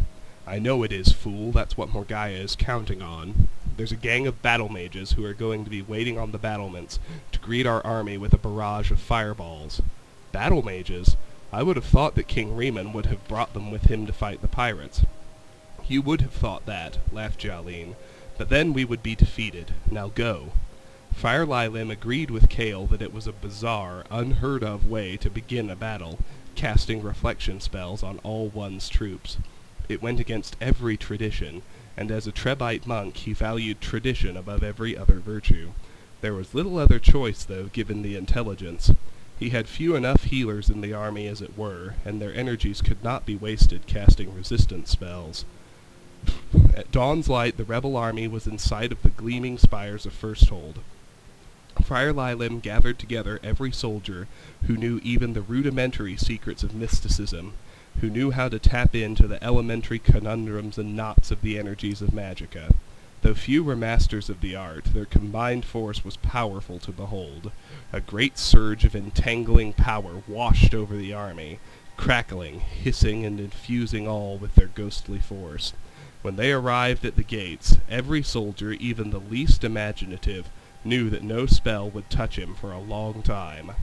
Friar Lylin watched his army batter into the gate with the great satisfaction of a commander who has counteracted an unthinkable attack with an outrageous defense.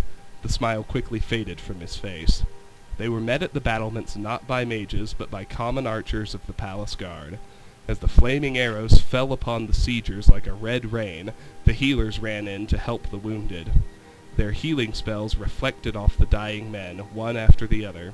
Chaos ruled as the attackers suddenly found themselves defenseless and began a panicked, unorganized retreat. Friar Lylin himself considered briefly holding his ground before fleeing himself. Later he would send furious notes to Lady Jalin and Kale, but they were returned. Even his best secret agents within the palace were unable to find their whereabouts.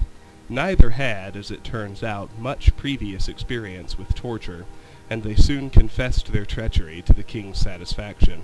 Kale was executed, and Jalin was sent back with escort to her father's court of Skywatch.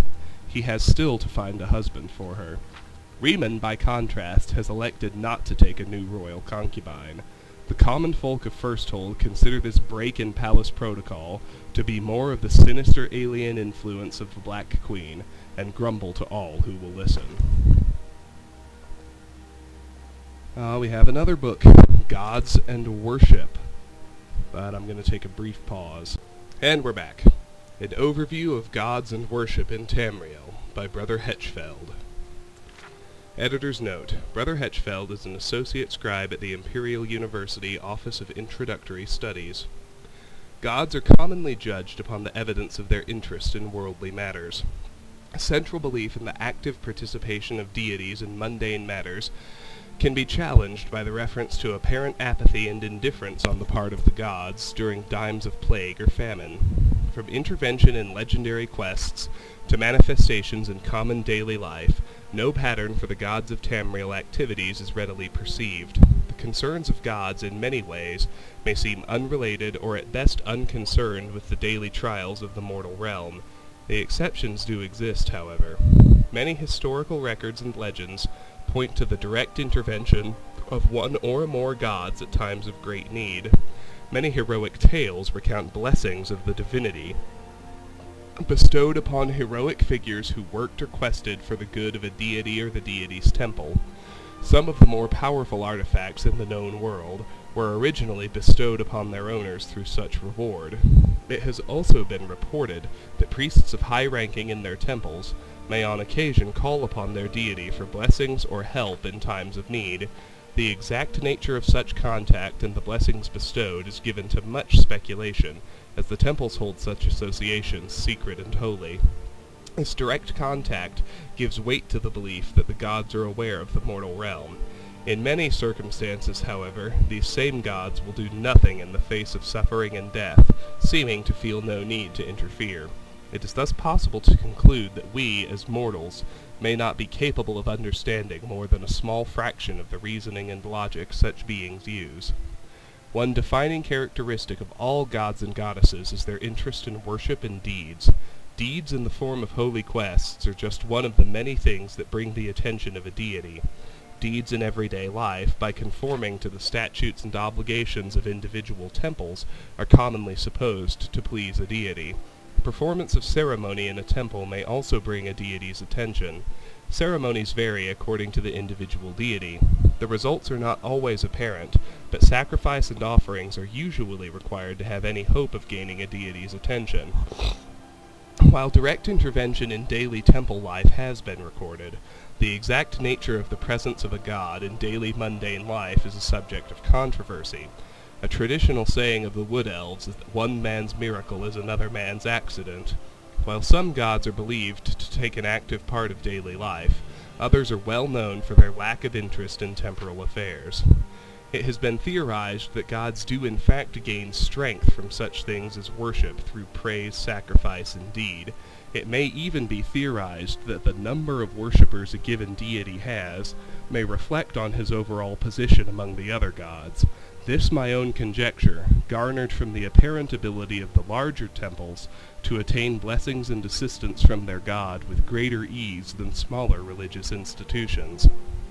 There are reports of the existence of spirits in our world that have the same capacity to use the actions and deeds of mortals to strengthen themselves as do the gods.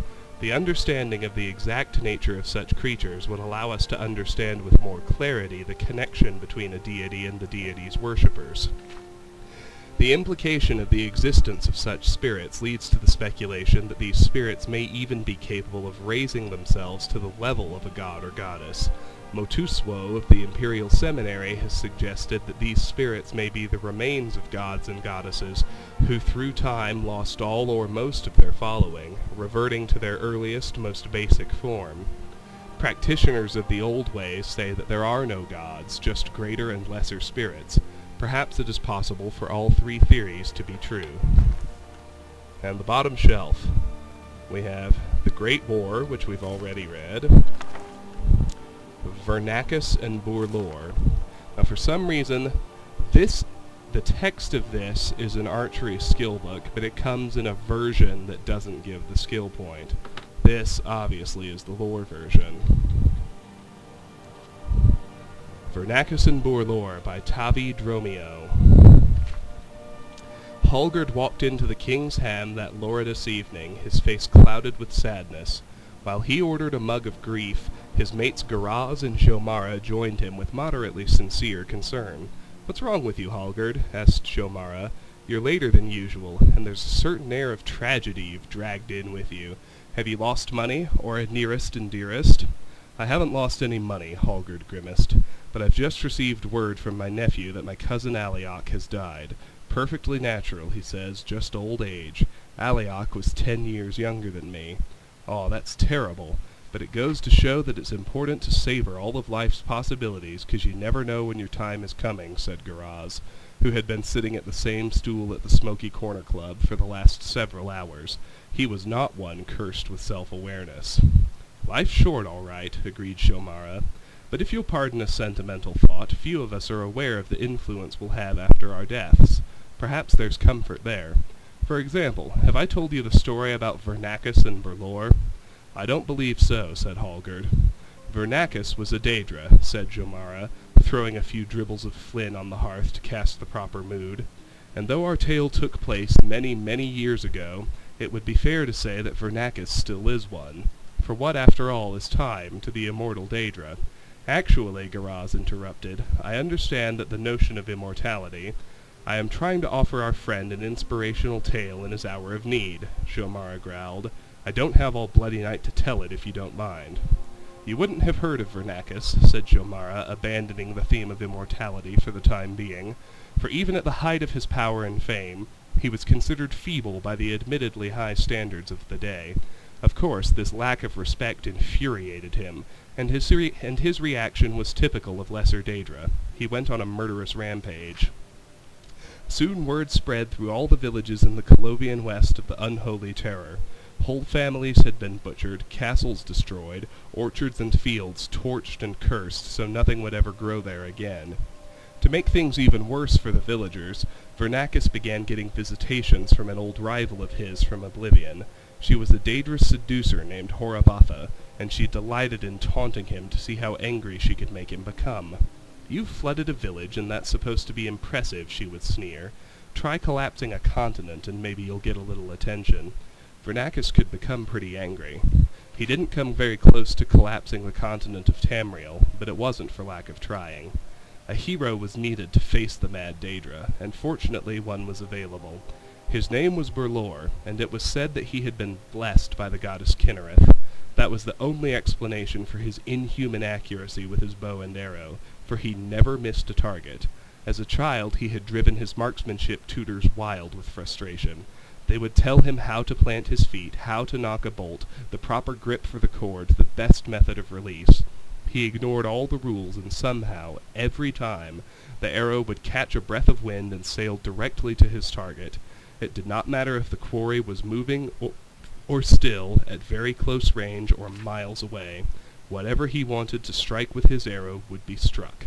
Berlor answered the call when one of the village mayors begged him for help. Unfortunately, he was not as great a horseman as he was an archer.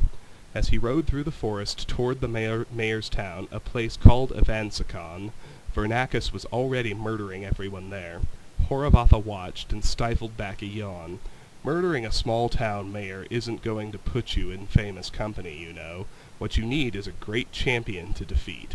Someone like Ysgramor, or Pellinal Whitestrake, or... She stared at the figure emerging from the forest. "That fellow!" "Who's he?" growled Vernacus, between bites of the mayor's quivering body. "The greatest archer in Tamriel. He's never missed." Berlor had his bow strung and was pointing it at the Daedra. For a moment Vernacus felt like laughing. The fellow was not even aiming straight, but he had a well-honed sense of self-preservation. There was something about the man's look of confidence that convinced the Daedra that Horavatha wasn't lying. As the bolt left the bow, Vernacus vanished in a sheet of flame. The arrow impaled a tree. Berlor stood and stared. He had missed a target. In Oblivion, Vernacus raged. Fleeing before a mortal man like that. Not even the basest scamp would have been so craven. He had exposed himself for the weak, cowardly creature he was. As he considered what steps to take to salvage the situation, he found himself face to knee with the most fearsome of the Daedra princes, Molag Bal. "I never thought anything much of you, Vernacus," the giant boomed, "but you have more than proven your worth. You have shown the creatures of Mundus that the Daedra are more powerful than the blessings of the gods." The other denizens of Oblivion quickly agreed, as they always did, with the view of Molag Bal. The Daedra are, after all, always very sensitive about their various defeats at the hands of mortal champions. Vernacus was proclaimed the elusive beast, the unpursuable one, he who cannot be touched, the bane of Kinnereth. Shrines devoted to him began to be built in remote corners of Morrowind and Skyrim. Berlor, meanwhile, now found flawed, was never again called to rescue a village. He was so heartbroken over his failure to strike his target that he became a hermit and never restrung his bow again. Some months later he died, unmourned and unremembered. "Is this really the tale you thought would cheer me?" asked Talgard incredulously. "I've heard the King of Worms told more inspirational stories." "Wait," smiled Jomara, "I'm not finished yet." For a year's time, Vernacus was content to watch his legend grow and his fledgling worship spread from his home in Oblivion. He was, in addition to being cowardly and inclined toward murderous rages, also a very lazy creature. His worshippers told tales of their master avoiding the bolts of 1,000 archers, of moving through oceans without getting wet, and other feats of avoidance that he would rather not have to demonstrate in person. The real story of his ignominious retreat from Berlor was thankfully forgotten. The bad news, when it came, was delivered to him with some relish by Horavatha. He had delighted in her jealousy at his growing reputation. So it was with a cruel smile she told him, "Your shrines are being assaulted." "Who dares?" he roared. "Everyone who passes them in the wilderness feels the need to throw a stone," Horavatha purred. "You can hardly blame them. After all, they represent he who cannot be touched. How could anyone be expected to resist such a target? Vernacus peered through the veil into the world of Mundus and saw that it was true. One of his shrines in Colovian West Country was surrounded by a large platoon of mercenary soldiers who delighted in pelting it with rocks. His worshippers huddled inside, praying for a miracle. In an instant he appeared before the mercenaries, and his rage was terrifying to behold. They fled into the woods before he even had a chance to murder one of them. His worshippers threw open the wooden door to the shrine and dropped to their knees in joy and fear. His anger melted. Then a stone struck him. Then another. He turned to face his assailants, but the air was suddenly filled with rocks. Vernacus could not see them, but he heard mercenaries in the woods laugh. "It's not even trying to move out of the way. It's impossible not to hit him," guffawed another. With a roar of humiliation, the Daedra bounded into the shrine, chased by the onslaught. One of the stones knocked the door closed behind him, striking him in the back. His face broke, anger and embarrassment disappearing, replaced by pain. He turned, shaking, to his worshippers who huddled in the shadows of the shrine, their faith shattered. "Where did you get the wood to build this shrine?" Vernacus groaned. "Mostly from a copse of trees near the village of Avensicon," his high priest shrugged. Vernacus nodded. He dropped forward, revealing the deep wound in his back.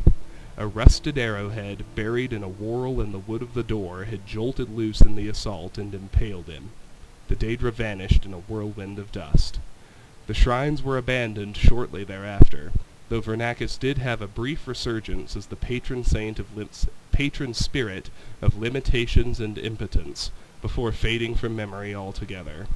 The legend of Brulor himself never became very well known either, but there are still some who tell the tale like myself. And we have the advantage of knowing what the great archer himself didn't know on his deathbed. His final arrow found its target after all. And one more book, Life of Uriel Septim VII. A Short Life of Uriel Septim VII by Rufus Hayne. 3rd era 368 to 389, strategist and conciliator. The early decades of Emperor Uriel's life were marked by aggressive expansion and consolidation of imperial influence throughout the empire, but especially in the east, in Morrowind and Black Marsh, where the empire's power was limited, imperial culture was weak, and native customs and traditions were strong and staunchly opposed to assimilation. During this period, Uriel greatly benefited from the arcane support and shrewd counsel of his close advisor, the imperial battle mage Jagar Tharn. The story of Uriel's marriage to the Princess Calavoria is a less happy tale. Though she was a beautiful and charming woman, and greatly loved and admired by the people, the Empress was a deeply unpleasant, arrogant, ambitious, grasping woman. She snared Uriel Septim with her feminine wiles, but Uriel Septim thereafter soon regretted his mistake and was repelled by her. They heartily detested one another, and went out of their ways to hurt one another. Their children were the victims of this unhappy marriage. With his agile mind and vaunting ambition, Uriel soon outstripped his master in the balanced skills of threat and diplomacy. Uriel's success in co-opting House Thalu as an advance guard of imperial culture and economic development in Morrowind is a noteworthy example. However, Uriel also grew in pride and self-assurance. Jagar Tharn fed Uriel's pride, and hiding behind the mask of an outpaced former Master Counselor, Tharn purchased the complete trust that led finally to Uriel's betrayal and imprisonment in Oblivion, and Tharn's secret usurpation of the Imperial throne. Here's Elder Scrolls Arena again. 3rd era 389 to 399, betrayed and imprisoned. Little is known of Uriel's experience while trapped in Oblivion. He says he remembers nothing but an endless sequence of waking and sleeping nightmares.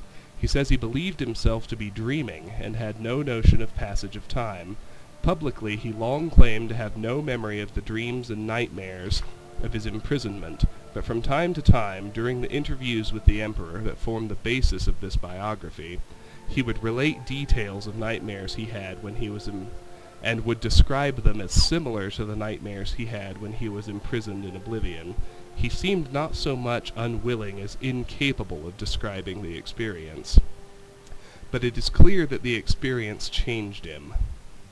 In 30 or 389, he was a young man, full of pride, energy, and ambition.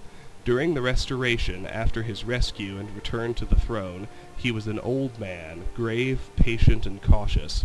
He also became conservative and pessimistic, where the policies of his early life were markedly bold, even rash. Uriel accounts for this change as a reaction to and revulsion for the early teachings and counsel of Jagar Tharn. However, Uriel's exile in oblivion also clearly drained and wasted him in body and spirit, though his mind retained the shrewd cunning and flexibility of his youth. The story of Tharn's magical impersonation of the Emperor, the unmasking of Tharn's imposture by Queen Berenziah, and the roles played by King Eadwire, Rhya Silmane, and her champion in assembling the Staff of Chaos, defeating the renegade Imperial battle mage Jagar Tharn, and restoring Uriel to the throne, is treated at length in Stern Gamboge's excellent 3-volume biography of Berenziah. The champion, with a capital C, is your player in Elder Scrolls Arena. There is no reason to recount that narrative here. Summarized briefly, Jagar Tharn's neglect and mismanagement of imperial affairs resulted in a steady decline in the Empire's economic prosperity, allowed many petty lords and kings to challenge the authority of the Empire, and permitted strong local rulers in the East and the West to indulge in open warfare over lands and sovereign rights. 30 or 399 to 415. Restoration, the Miracle of Peace, and Vardenfell. During the Restoration, Uriel Septim turned from the aggressive campaign of military intimidation and diplomatic accommodation of his earlier years, and relied instead on clandestine manipulation of affairs behind the scenes, primarily through the agencies of the various branches of the Blades. A complete assessment of the methods and objectives of this period must wait until after the Emperor's death, when the voluminous diaries archived at his country estate may be opened to the public, and when the Blades no longer need to maintain secrecy to protect the identities of its agents. Two signal achievements of this period point to the efficacy of Uriel's subtle policies. The Miracle of Peace, also popularly known as the Warp in the West, that transformed the Iliac Bay region from an unruly assortment of warring petty kingdoms into the well-ordered and peaceful modern counties of Hammerfell, Sentinel, Wayrest, and Orsinium, and the colonization of Vardenfell, presided over by the skillful machinations of King Helseth of Morrowind and Lady Berenziah, the Queen Mother, which brought Morrowind more closely into the sphere of imperial influence. 30 or 415 to 430. The Golden Peace, King Helseth's court, and the Nine in the East. Following the Miracle of Peace, best described in Per Vidersson's Daggerfall, A Modern History, the Empire entered a period of peace and prosperity comparable to the early years of Uriel's reign.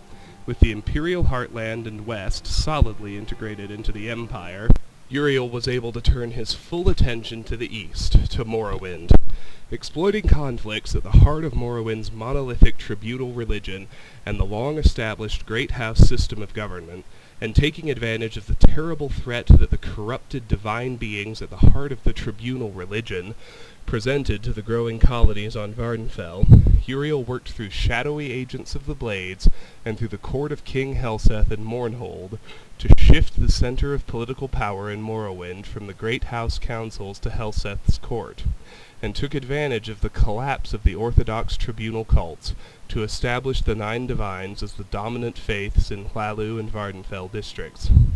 Hasfat Antabolus's treatment of the establishment of the Nine in the East in his 4-volume Life and Times of the Nerevarine is comprehensive. However, he fails to resolve the central mystery of this period. How much did Uriel know about the prophecies of the Nerevarine, and how did he learn of their significance? The definitive resolution of this and other mysteries must await the future release of the Emperor's private papers, or a relenting of the Blade's strict policies of secrecy concerning their agents. That, of course, is talking about Elder Scrolls 3 Morrowind. My carry weight's at 241. Let's get after some of the stuff here in the main room, but we're going to have to do an offload and come back. Almost certainly. Start with that little niche. Steal from these mead barrels. This door goes to the cellar. We also can't go in there until we're here on the Thieves Guild quest. Let's just loot as many of these barrels as we can.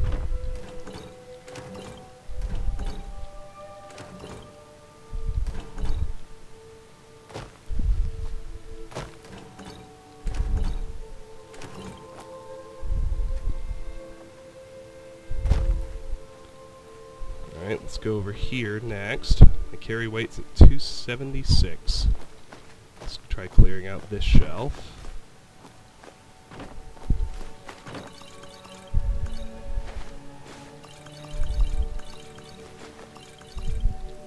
$293, $294, $295, $297, $298. I bet that wooden bowl puts me over. Let's find out. Yep. Leave that bowl where it is. Sabjorn will buy food. So let's sell to him. If you need to sample First. some of the Keep finest your hands mead to in yourself. Skyrim, you're Well, in the right place. take a look. And I do have a lot of mead that isn't being flagged as stolen, which is always nice. Especially considering how much it sells for.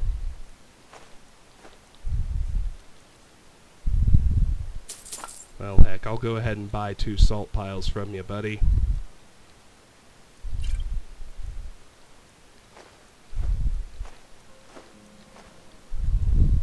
Until next time. Alright, now I think the best way to screen out my stolen goods is going to be just to pop to Riverwood and sell whatever I can.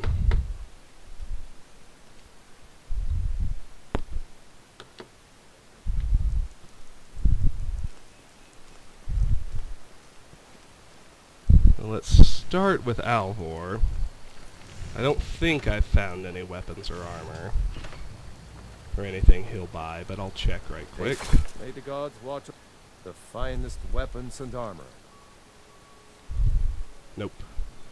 Well, I guess The I shouldn't finest skip miscellaneous. I should look at it. But I want to hold on to all of that. Let's go to Orgnar next.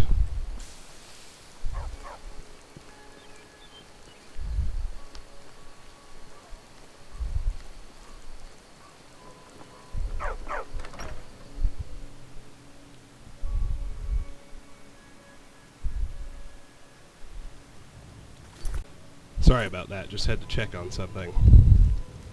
Alright, let's sell what we can to Orgnar. Drink for the thirsty, food for the hungry.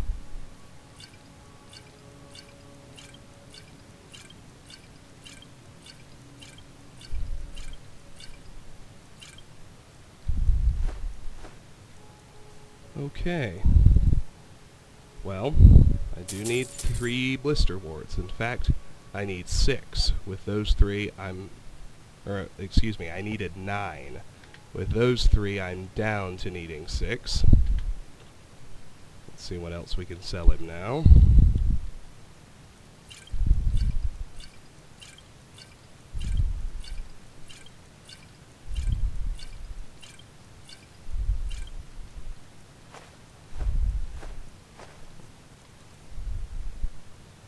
Okay. I do eventually need 3 taproots. Let's get one of those. Drop that number to 2.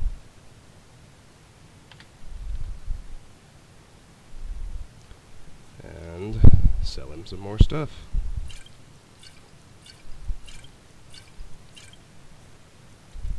Back to it.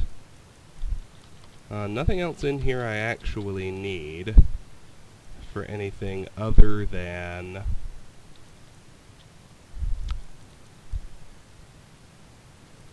Potion making. So let's just start buying stuff. Blue Mountain Flour. I'll trade you 6 salmon meats for it. Bone meal. I'll trade you 2 more meads for that. Glow dust. Well. Trade you a bunch more mead for that. Imp stool. 1. Get that for a salmon meat. Lavender. Can get that for 3 salmon meat. River Betty. Have to trade him some mead for that. Salt pile. Give him 6 salmon meat there. Another salt pile. 3 salmon meat, 3 tomato. Spriggan sap. For that we gotta go back to mead. Spriggan sap actually has both fortify enchanting and fortify smithing effects, but just for the sake of staying organized, I've decided to stick with snowberries and blue butterfly wings for fortify enchanting, and blisterwort and glowing mushroom for fortify smithing. So I'll go ahead and use the Spriggan sap in potions. Well, that's it. We've bought all of his useful stuff, and we still have a little food left over. I guess that'll go to Lucan.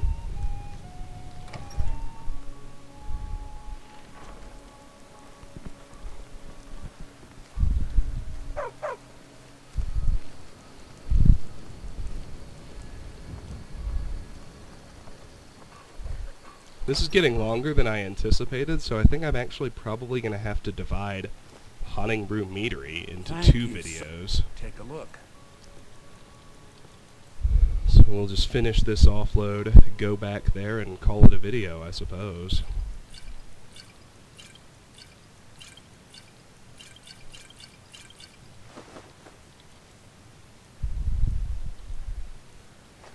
We can sell him a couple of jugs. I Till want to next hold time. on to everything else. Now there's one thing I can't quite remember. That's... I think I had 2 spare wolf pelts, just for the sake of being certain. And since I'm about to actually call it a video anyway, I want to check on everything I had. I remember I needed a total of 11. And I already had 10. So I only need to stick 1 more wolf pelt in there.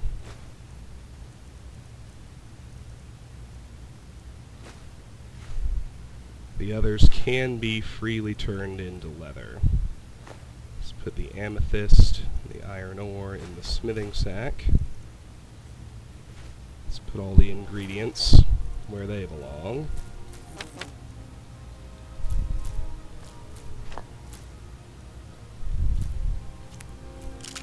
Oops, I need that mudcrab chitin. Can't put that in there.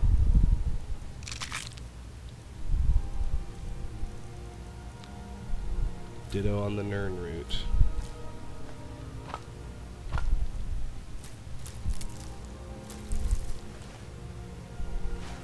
Back to this. In here go the antlers, the chitin, the Nern root, and taproot. In here go the blisterwort. Alright, let's just go upstairs now and drop off all the stolen stuff I would just sell. Nothing there. Nothing there. All this food. Keep 1 Honningbrew mead, remember.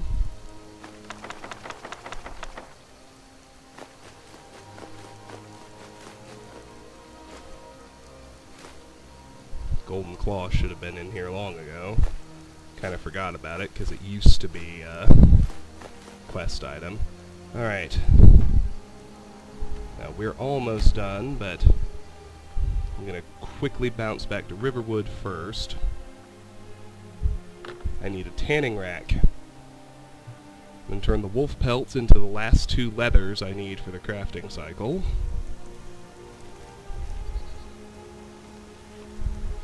I'll use Sven and Hildy's, because it's closer than Alvor's. It's 1, 2 leathers. That's all I need.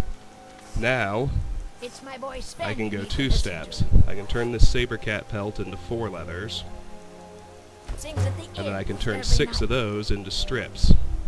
You get 4 each. That's 4, 8, 12, 16. Now I need 10 for the crafting cycle, so that's done. But for hearthfire construction, you need another 130 leather strips. So with that hangover of 6, that number is down to 124. You need a lot of shit to build everything in Hearthfire. That's the moral of that story. Well, we're getting close. Strips come quickly, and once you start getting usable leather and strips, it happens fast. And then we can start, although it'll be small, we can start raising smithing a little bit. So for the crafting cycle, I needed both of those leathers and 10 of these strips. The other 6 strips go into that.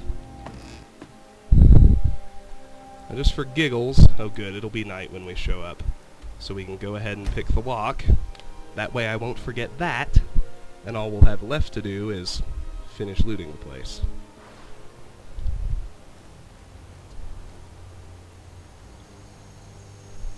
I think it locks at midnight, so let's wait another 2 hours. Ah, Lunamoth wings. And lo and behold, 2, 4, 6 blue butterfly wings. That helps me make potions of fortify enchanting. I can make the first round of 5 potions with that. And I think I have, right now, that makes me even on snowberries and blue butterfly wings. Pretty cool. So now, in both instances, I need 23 snowberries and 23 blue butterfly wings. The door should be locked. It is. Let's pick it open right quick.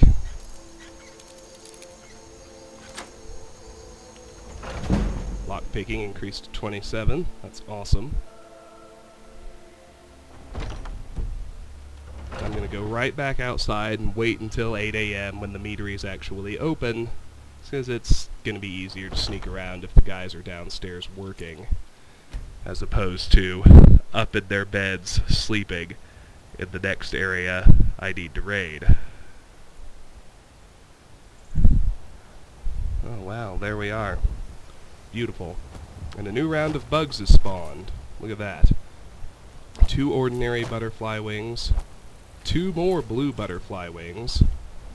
So now I only need 21 more of those. And I got a torch bug thorax.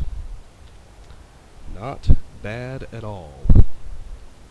Is there a 3rd butterfly? There usually is, but it might have gotten confused and spawned the torch bug instead. It did, but we got more butterflies over here. I see 3 beautiful blues. What is it? 2. Oh, no. I'm sorry. 2, 4, and 6. So I got 4 more blue butterfly You wings. look tired, friend. That's awesome. Leonard I here only has need beds for rent. 17 more.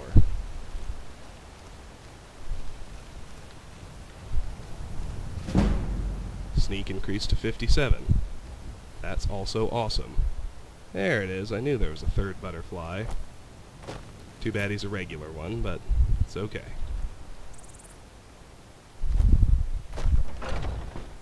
Alright, let's pop back into here.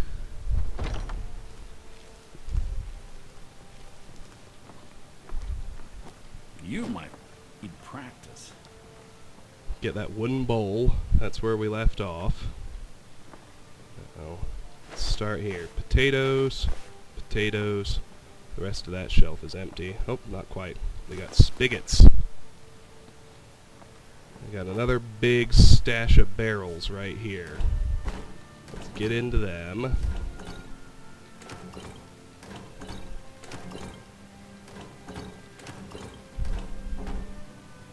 Suddenly, someone's looking at us. And we're good again. There's another stack of barrels. Let's clear them as best we can.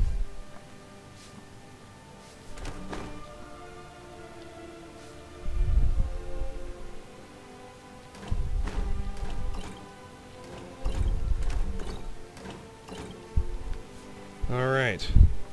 That's it now, except for this little back call. Let's get to work here.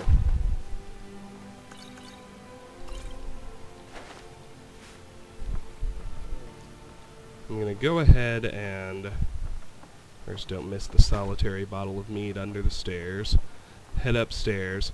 Where I'm going to leave off, I think, is when I get to another round of new books. So I'm actually going to run out of space. The Fraps file is going to get too big. So, there's a book over there we need to read, but that one's really short. That one won't bother us. You might have played, if you've played Morrowind, you might remember the awesome, amazing writing of Crassius Curio in The Lusty Argonian Maid. They put a second volume in Skyrim, The Lusty Argonian Maid, Volume 2, by Crassius Curio. Act 7, Scene 2, continued. Lifts her tail. My goodness, that's quite a loaf, but however shall it fit in my oven? Crantius Colto. This loaf isn't ready for baking, my sweet. It has yet to rise. Lifts her tail. If only we could hurry that along, how would I accomplish such a task? Crantius Colto. Oh, my foolish little Argonian maid, you must use your hands. Lifts her tail. You wish me to knead loaf? Here? Crantius Colto. Of course. Lifts her tail. But what if the mistress catches me? Your loaf was meant to satisfy her appetite. Crantius Colto. Don't fret, my delicate flower. I'll satisfy the mistress's cravings later. Lifts her tail. Very well, but I'm afraid my oven isn't hot enough. It could take hours. Crantius Colto. Plenty of time, my sweet. Plenty of time. End of Act 7, Scene 2.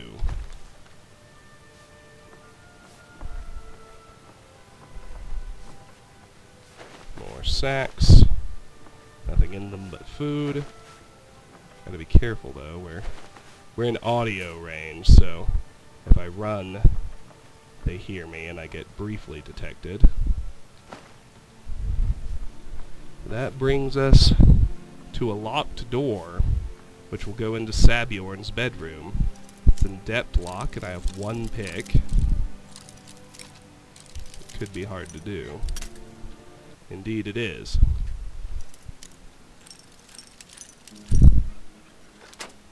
There we go. Fine boots, mead, food inside the end table.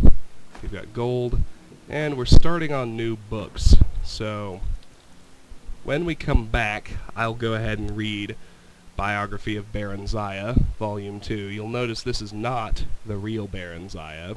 It's much shorter, and, well, you'll notice the difference, I'll just say that. This has been Let's Play Skyrim. I didn't intend to end an episode here, but I'm about to run out of space, so when we come back, we'll continue in Honningbrew Meadery, and probably cover Chilfaro Farm in the next video, too. There's less to do there, so I hope it'll be shorter. Until then, thank you for watching. Bye-bye. I lied, I checked my space, I've got more than I thought. So, Biography of Baron Zaya, V2. Biography of Baron Zaya, Volume 2, by Stern Gamboge, Imperial Scribe. The first volume of this series told the story of Baron Zaya's origin, heiress to the throne of Mournhold until her father rebelled against His Excellency Tiber Septim I and brought ruin to the province of Morrowind.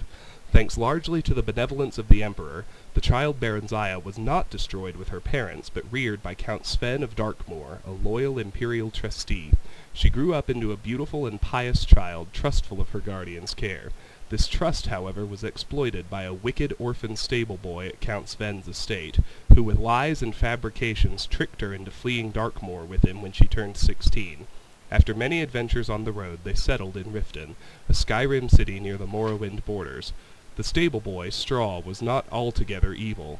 He loved Baronziah in his own selfish fashion, and deception was the only way he could think of that would cement possession of her. She, of course, felt only friendship toward him, but he was hopeful that she would gradually change her mind. He wanted to buy a small farm and settle down into a comfortable marriage, but at the time his earnings were barely enough to feed and shelter them. After only a short time in Riften, Straw fell in with a bold, villainous Khajiit thief named Theris, who proposed that they rob the Imperial Commandant's house in the central part of the city. Theris said that he had a client, a traitor to the Empire, who would pay well for any information they could gather there. Baronziah happened to overhear this plan and was appalled. She stole away from their rooms and walked the streets of Riften in desperation, torn between her loyalty to the Empire and her love for her friends. In the end, loyalty to the Empire prevailed over personal friendship, and she approached the Commandant's house, revealed her true identity, and warned him of her friend's plan. The Commandant listened to her tale, praised her courage, and assured her that no harm would come to her. He was none other than General Symmachus, who had been scouring the countryside in search of her since her disappearance, and had just arrived in Riften hot in pursuit. He took her into his custody and informed her that far from being sent away to be sold, she was to be reinstated as the Queen of Mournhold as soon as she turned 18. Until that time, she was to live with the Septim family in the newly built imperial city, where she would learn something of government and be presented at the imperial court. At the imperial city, Baronziah befriended the Emperor Tiber Septim during the middle years of his reign. Tiber's children, particularly his eldest son and heir Pelagius, came to love her as a sister. The ballads of the day praised her beauty, chastity, wit, and learning. On her 18th birthday, the entire imperial city turned out to watch her farewell procession, preliminary to her return to her native land. Sorrowful as they were at her departure, all knew that she was ready for her glorious destiny as sovereign of the kingdom of Mournhold. Head over here. Bowl, Blackbriar Mead, Goblet, and another book, Wabbajack. This one's fun. Wabbajack! Little boys shouldn't summon up the forces of eternal darkness unless they have an adult supervising. I know. But on that sunny night on the 5th of First Seed, I didn't want an adult. I wanted Hermaeus Mora, the Daedra of knowledge, learning, gums, and varnishes. You see, I was told by a beautiful, large-breasted man who lived under the library in my hometown that the 5th of First Seed was Hermaeus Mora's night. And if I wanted the Augma Infinium, the book of knowledge, I had to summon him. When you're the new king of solitude, every bit of knowledge helps. Normally you need a witch's coven, or a mage's guild, or at least matching pillowcase and sheets to invoke a prince of oblivion. The man under the library showed me how to do it myself. He told me to wait until the storm was at its height before shaving the cat. I've forgotten the rest of the ceremony. It doesn't matter. Someone appeared who I thought was Hermaeus Mora. The only thing that made me somewhat suspicious was Hermaeus Mora, from what I read, was a big, blobby, multi-eyed, clawed monstrosity, and this guy looked like a waistcoated banker. Also, he kept calling himself Sheogorath, not Hermaeus Mora. Still, I was so happy to have successfully summoned Hermaeus Mora, these inconsistencies did not bother me.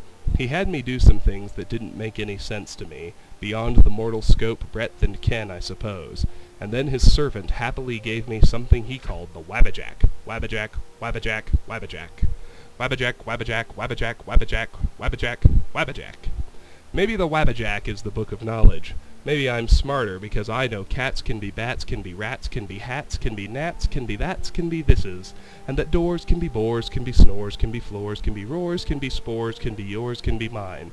I must be smart, for the interconnective system is very clear to me. Then why, or wherefore, do people keep calling me mad? Wabbajack, Wabbajack, Wabbajack. Alright, Sabjorn's dresser is locked and requires a key. Let's get his clothes and his bowl of boiled cream treats.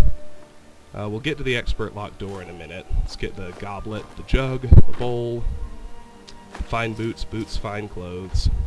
Let's clear the table. We've got grilled leeks, iron dagger, 2 salmon steaks, a plate, jug, cup, a wine.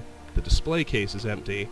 This note has the wrong title. I'm not sure what the title is supposed to be, but it shares the title with a note in the Thieves Guild that actually makes sense with that one. But we can still read the text. Have need of Sinric. Sabjorn, this is my 3rd and final offer. I feel that I've been more than generous with the amounts I've stated to buy your meadery. There's no reason for competition to stifle both of our businesses. Unified, we could make Blackbriar Mead a household name and bury anyone else who tries to start a similar business in Skyrim. If you wish to accept my offer, please come to Riften and stay at my manor as a guest. I think you'll find that being a part of the Blackbriar family would be both lucrative and life-saving. Maven. We'll meet Maven when we go to Riften. She means business. Nothing too worthwhile in there. Let's skip books for now, unless they're things we've already read. Is there anything we've already read that I can just grab? I don't think so. Urbane's Bestiary, Ice Wraiths. That one we've already read. The rest of these books are new. I'm pretty sure I don't have time to get through all of them before I run out of space, so this time, I mean it. This has been Let's Play Skyrim. Next time, we'll finish out here in Honningbrew Meadery, and I'll try to cover Chillfurrow Farm as well. Until then, thank you for watching. Bye-bye.